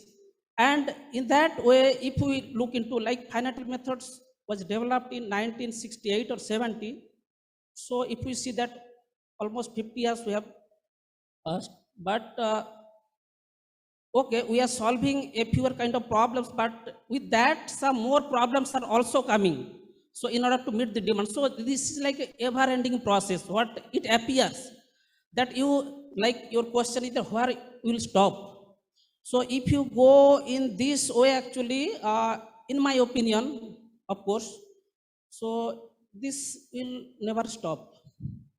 So you will be solving one problem, and in the next level, some more problems will be coming to meet the demand of the situation. Okay, so you have to develop something else, and in that way, the things will be moving on. So it will not stop, in my view, in my personal view. So there, what we can see, so already Barunji has told that if we can add some higher intelligence or higher wisdom or some spiritual elements in our life, then you can see the complete picture in a better way. That okay, because I have seen the histories of many mathematicians. So if you are very thoughtful and if you are a very sincere researcher, if you are sincerely looking for the truth, it's not that okay. So if you take a very simple problem, you can easily solve the problem, and in that you can publish so many papers, no problem. But if you take a difficult problem, so your solution not be very simple. And I'm not saying that you don't take that. You take difficult problems and you face the difficulties, and in that process you will learn many things which will help you to know the reality in a better way. So in that way, even the quantum mechanics was developed in that quest only. So till now, actually, see, suppose why the solution or why the mathematical basis of that mechanics is very difficult, because the space, actually, what in the morning presentation Professor Sandeep was discussing about that spaces. Because till now, suppose we are applying the soul of spaces, the most generalized space, but it does not contain everything. So we have to generalize our space with more axioms. So in that way, I have seen that limitations of the numerical method itself. So therefore, in my opinion, it is a ever-ending process, and in order to see the better view of the whole problem, not that only this mathematical part, the whole part, that is physical plus mathematical part. So you have to have some better intelligence or some wisdom which is available in our scripture, what the other speakers also have told extensively. So that is also my view. So I think take challenging problem in your life, face difficulties, and then you will learn the intricacies of the reality. But don't take very simple problem and simple solution. Then your life will be very simple. You will not understand the reality. Take challenging problem in your life. So that I suggest even to students that don't take simple project, take complex project. Whatever results you are getting, keep it like that. Even I heard that the best PhD thesis were which does not give the solution of the problem even in the history of our this scientific discovery. So in that way, I should say that through only this mechanistic view, there is no stop. You cannot stop. It will be going on, but only using the higher intelligence, using the wisdom of our ancient scriptures, you can see the better complete picture of the problem as a whole, and then you can decide that, okay, where I can stop. So that is, I'm leaving to you. Thank you, Professor, for that answer. I hope you are happy with that answer. I want to add just a small point. In IIT Bhubaneswar, we have a very strong group who studies the air, water, ocean, and land interaction. And there they find that chaos theory is the one which is very, very important. And that is at its infancy, absolute infancy. The mathematical equations they develop, every month it keeps on changing. Okay? And if, of course, they become much more successful. We could predict many of the cyclones and etc. At a much better level than that of IMD or the this thing, US predictions. But there I see the mathematical equations they develop, etc. There are such the chaos modeling of chaos. Now, under these circumstances, sometimes I have asked my colleagues, what is this chaos? Is it another form of God? They keep thinking, so what is this chaos? Why suddenly chaos develops? Okay, is chaos is beneficial to humanity? These are the kind of questions comes to me when I ask them. Okay, you also think about it. Thank you. Thank you, sir, for those answers. And as we are moving towards the closing of the session, we have 15 minutes left. We'll take as many questions as possible. I have a lot of questions. This is the real purpose of the whole summer school, to answer the intriguing questions of this audience. So next question is, what is the actual purpose of Jyotish Shastra? That is astrology in our scriptures. Doesn't it true that prophecies make people prejudiced? How do we comprehend it according to the contemporary knowledge system? Google says astrology is a non-scientific form of entertainment that draws connections between human behavior and alignment of stars and planets. This is a question from our MC Manas. This was not part of the any of the lectures in this particular school. Yes, something to do with cosmology, so possibly that's the question.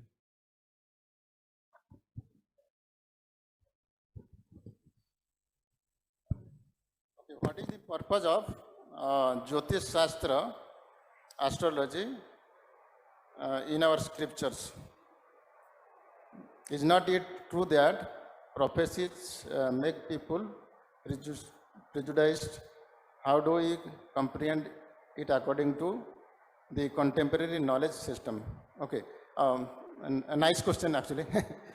So all this Jyotish Shastra, this is one of the Vedas. This is actually it's called Vedanga, part of the Vedic system only. Okay, so Vedanga, and it is Vedic science. So it is based on karma theory. So if you understand karma, then it is okay.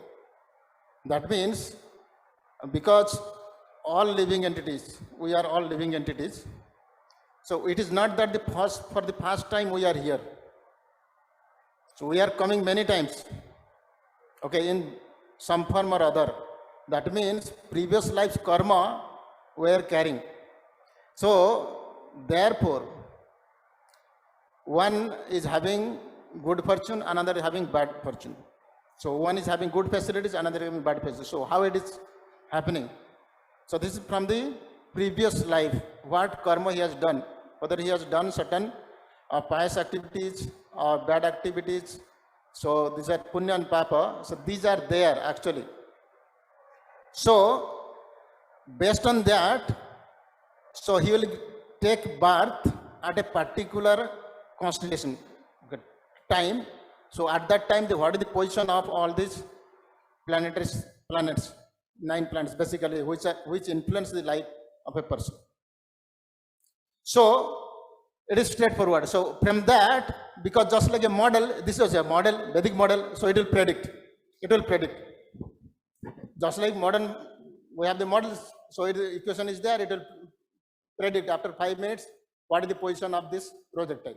Similarly, this will also So at the time of birth and place, latitude, longitude, all these things, and what is the constellation, and then it will predict. So there are all the permutation combinations are already done by Bhrugumani, who has written as treatise called as Bhrugu Samhita, for all the persons, because all the constellation positions, whatever permutation combinations, these are he has calculated and given chart for everybody. It is there already. But point is, so if one is not taking into spiritual practices, his course will go as it is predicted. But point, one comes to spiritual practices, he can change his course of acts. That means Jyotish will fail that time. That time, so because when Krishna, the Lord, the Supreme Personality of Godhead, will take charge of his previous karmas, he will burn out. So all this, that karma, where the pile is there, karmani nidhayanti je, kintu bhakti bhajan. One who practices spiritual practices, all his karma, puta, bija, prarabdha, everything will be fried out. So he'll be totally now given under the direct control of the Lord, rather than this Jyotisha predictions. So, okay. So how we can comprehend according to the contemporary knowledge systems. So this is how. This is also Vedic, this is science, completely science. Vedic science is a complete science, and modern science also is doing same thing. So you can understand in that way, and better you can see if you start practicing spiritual processes, even the hand marks will change. Your prediction earlier and now go after 10-15 years, the same Jyotisha will tell something else. So this you can test yourself. Then from the result you can understand which is working, really working or not working. Okay. So I think others can add to this. Whatever I knew, I just spoke. Anybody else? Yeah. I hope that answers or satisfies the questionnaire. Now we will move to the next question, as I have a lot of questions here. How to know the purpose of life? One may say that the ultimate goal of life is unison with God. But how to identify that path to that destination? I personally believe that everyone has a different purpose, different route to that common aim. How do I recognize mine? So I would pass this question to Sri Varun Agarwalji.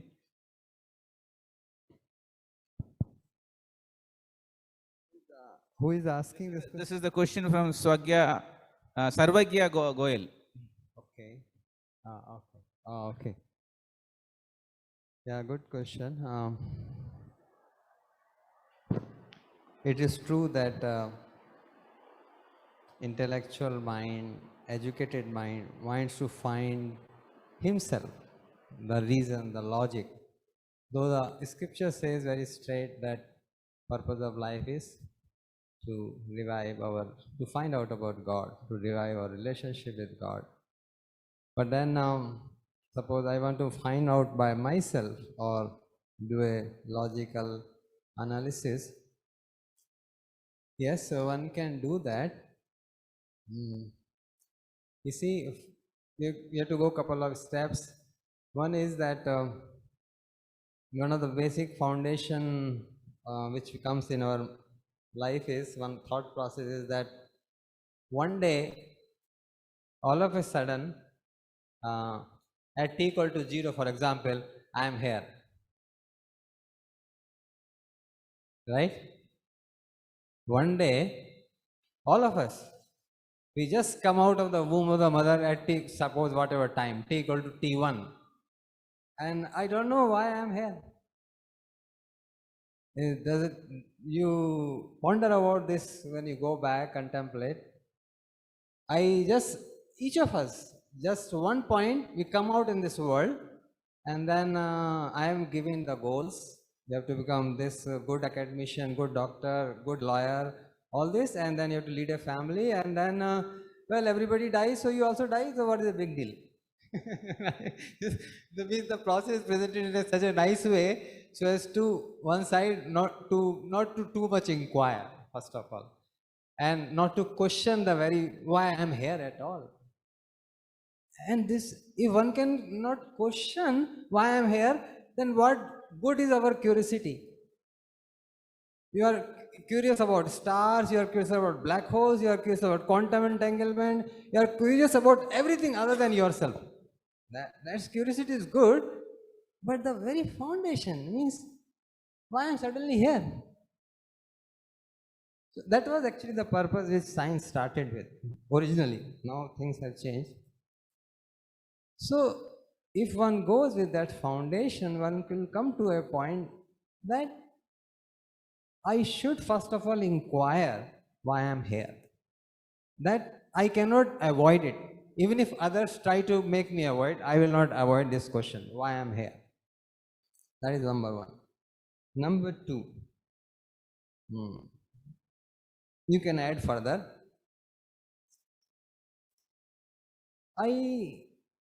This is not a philosophy, theology, scripture or faith. I have to leave this world. Whatever numbers of paper I publish, I attain the best position in academics in Stanford University, whatever I do, I have to leave this world. Why? One can question.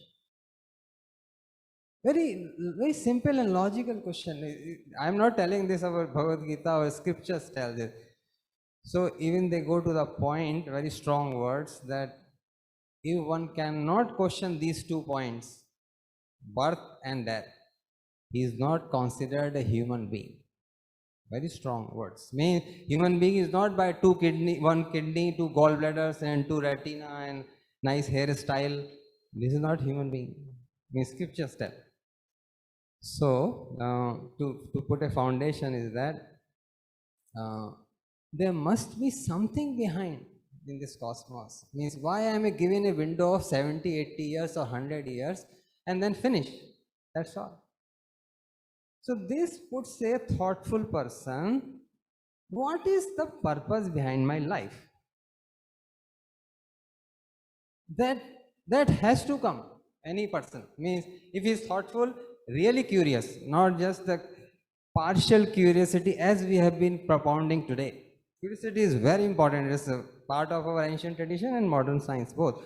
But it has to come to foundational questions of life. Then curiosity is complete. So then one can go to next level. Next level.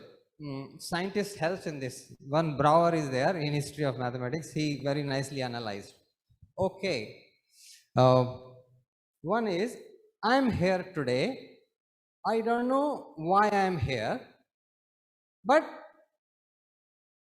my birth I don't know, my death I don't know, after what happens, both sides are unknown to me. But one thing is very clear, that I am here, right? Okay. So there must be something, some force somewhere which has put me here, right? Which is, and certainly he should be above me, then only he is able to put me in this situation. What is that above me? Is there something above that, above him? You go and you come to the point of, what point you come? That is called God. So scriptures are perfectly logical, mathematical. This is actually analysis by one of the founders of mathematics, Brouwer from Netherlands. So he come to the point that if I exist and I don't know why I am existing, certainly there must be somebody who has put me here in this situation, because things are not, and he has certainly more thing than me because I have no idea. He is above me and certainly it should end somewhere. So there must be a God. When you come to logical analysis of God, then next question is, if God is there, I am there, why he created me? Right? You go to sequences, very mathematical, you will come to same point of Vedanta, that unless one connects to God, he will not be happy.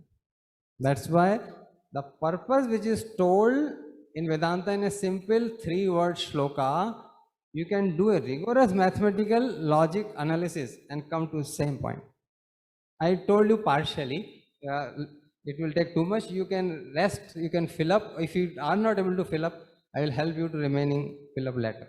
Okay. But just to give you a glimpse. Second, second, you see, very simple about karma. Karma is very simple question. Each of us are born to a separate parent, and we don't decide whom we are born. Yes? I don't decide. If I would have decided, or you could have decided, you would have decided to be born in maybe governor's womb or somebody. We have no choice. So what the little baby just born has done a wrong, that one is put on the footpath, one is put in the governor's womb. You go deep analysis, karma must be there. Even there are mathematical logic for understanding karma also. Well, just giving a basic logic. So when you come to this karma, when you come to God, so all these things very systematically take you to the basics of beginning of Vedanta. Then you move forward from there. I hope this much we can do. Sorry if I take everybody's time too much. No. Actually, this, in fact, sir has covered holistically many questions. I had more questions in the similar line. One question is, I have a question from past 2 days. After attending lectures that people are saying so much like time, mass, computer, etc. But what I found, I am here like, I want here like meditation, kirtan and bhajan, etc., but not that worldly knowledge. First, why is this happening? Two, should I start to gain this knowledge to get something more in spiritual path? Question 2. Yesterday I listened from one of the lecture that everything is for some purpose. Then how can one get to know about this purpose? Because there are many paths that one can obtain. So this, I think this answers this question also. There is one more question, the similar line. What is the connection between nature love, that is love towards nature, and spiritual attainment? Can you have quick points on this?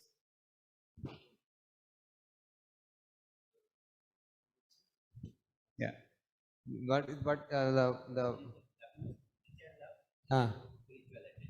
Okay, nature love and spiritual attainment.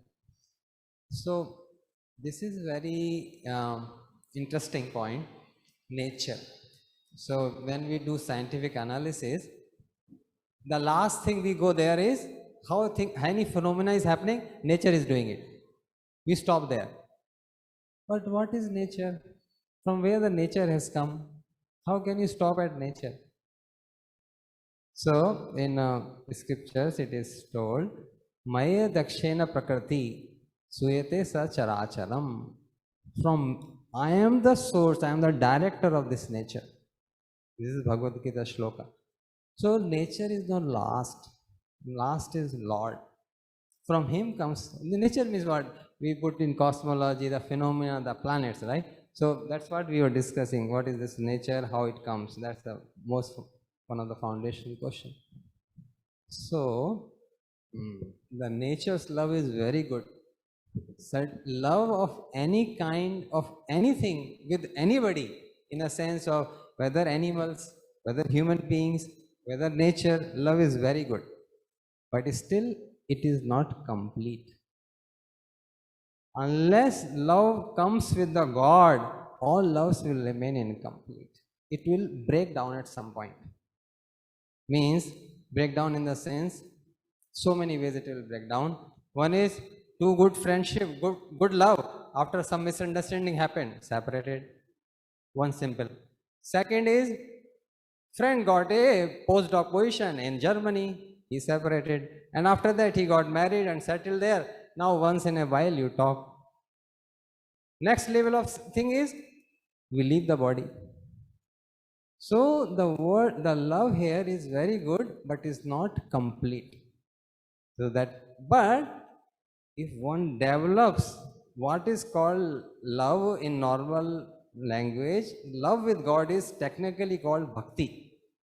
If one develops the love with God, all the love he will find completeness.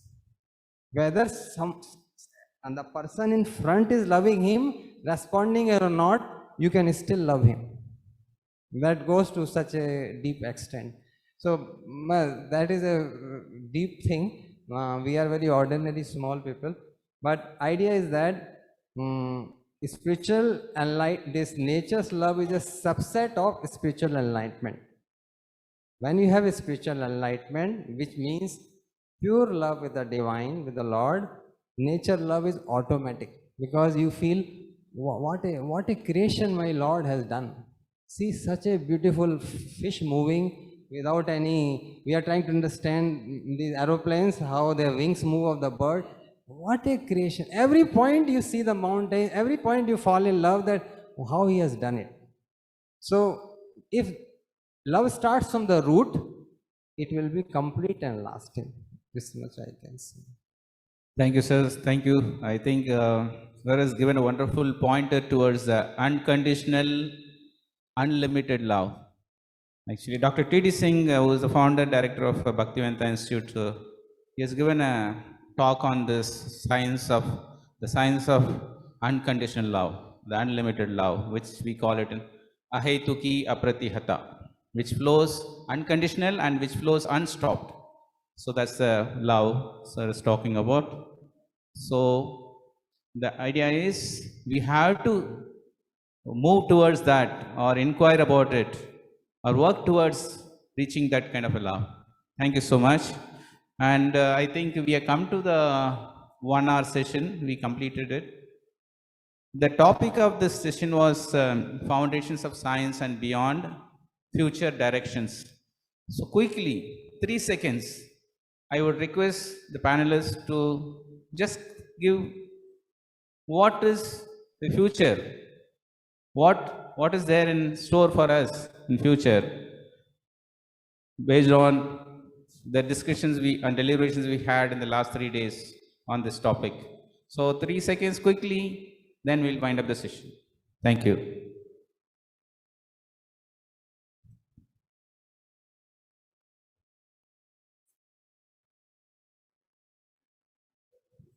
Foundations of science and future directions.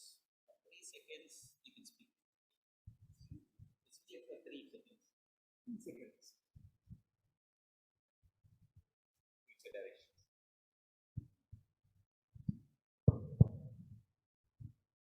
I have been asked to speak for 3 seconds.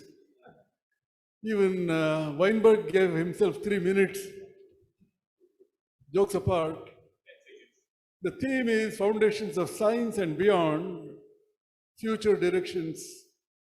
In these 3 days, we have actually gone quite deep into various aspects of foundations of science and some glimpses of what may lie beyond. At least to me, they are only glimpses, but I hope when we all go home and think about them, they will become more concrete and also suggest practical future directions in this very exciting journey.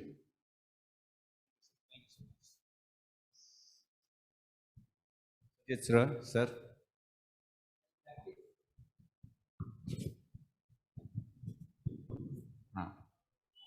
I practice chemistry, so I can tell you this much, that future directions in chemistry is actually in understanding biology, because now already it is told, but now I am understanding. I'll work with very small molecules.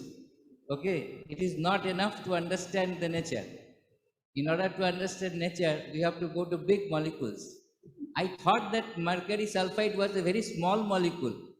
Now this nature told me, or God told me, or whatever I have told me, that it is a very big molecule. And that is a drug molecule. It is very, very big. It is not HGS. It is a helix, infinite helix of a particular symmetry. I mean, how did our ancient forefathers come to know about it? Like Kekule had those dreams of binging structure, did they also have that kind of a dream or meditation from where they got this knowledge that this particular mercury sulfide, which is a very simple material, is a very big chain like a DNA double helix. We talk about DNA double helix. Have we understood that it is full? Not yet. People talk about triple helix and etc. etc. So biology is one definite future direction in an understanding the deeper meaning of biology with the context of spiritual revelations. That's what I think after attending this particular 3 days lecture. Thank you, sir. You are reflecting the thoughts of Dr. Tridi Singh. He always said that future is the time of biology. Okay, so 3 seconds, I can share 3 points. One is that in this summer school, we have tried to give you a small glimpse of the foundations. It is not enough. So it is your own journey. It's like a small kind of advertisement for you to know the field. So my request is that each of you try to go further. That is in the foundations. That will be really helpful. Second is that if it is possible, those who are research oriented or pursuing research, try to choose one specific topic and work in that for some years in this area, foundation of science, in your discipline. That will really show you for yourself, by yourself. Means now you are listening to others, but that's not where intellectual mind ends. So he wants to himself see it.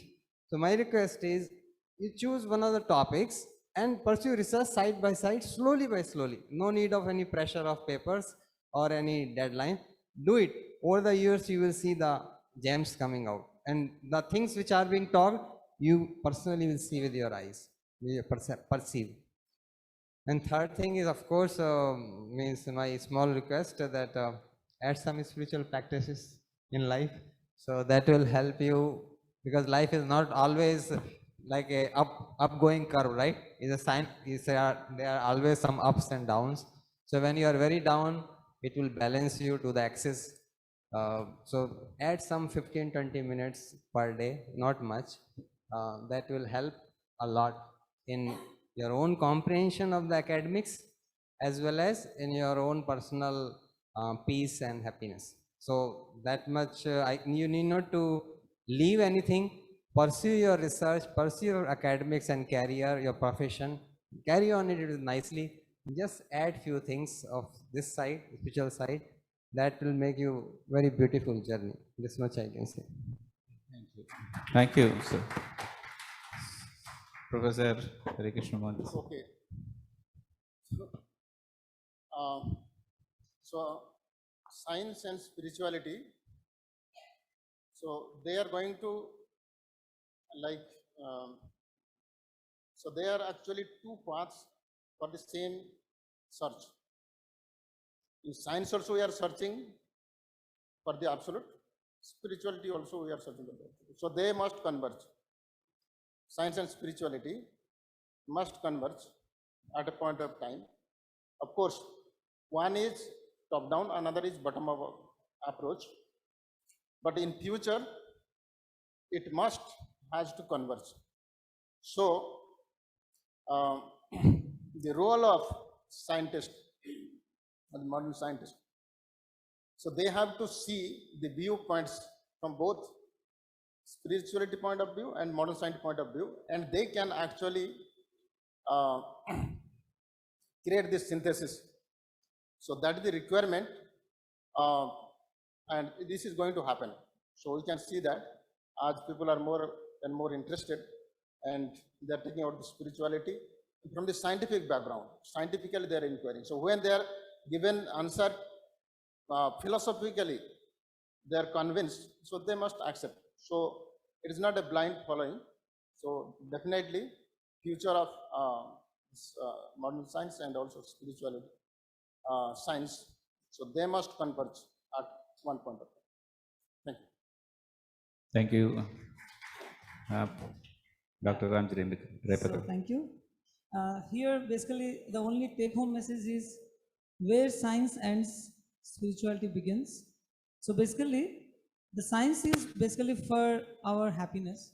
So when we search for happiness, that has to be permanent, and we require a holistic approach, where, as was said, the synthesis of science and religion, science and spirituality is the only science alone is not enough. We require spirituality for holistic approach. Thank you. Thank you. Professor Debashis Khan, please. So, a few months back, when I got it.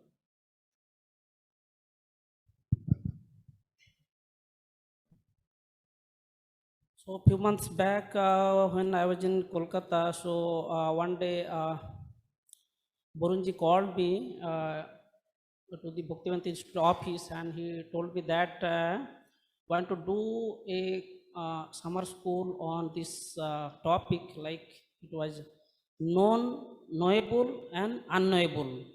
And Dr. T.D. Singh had a vision to organize this.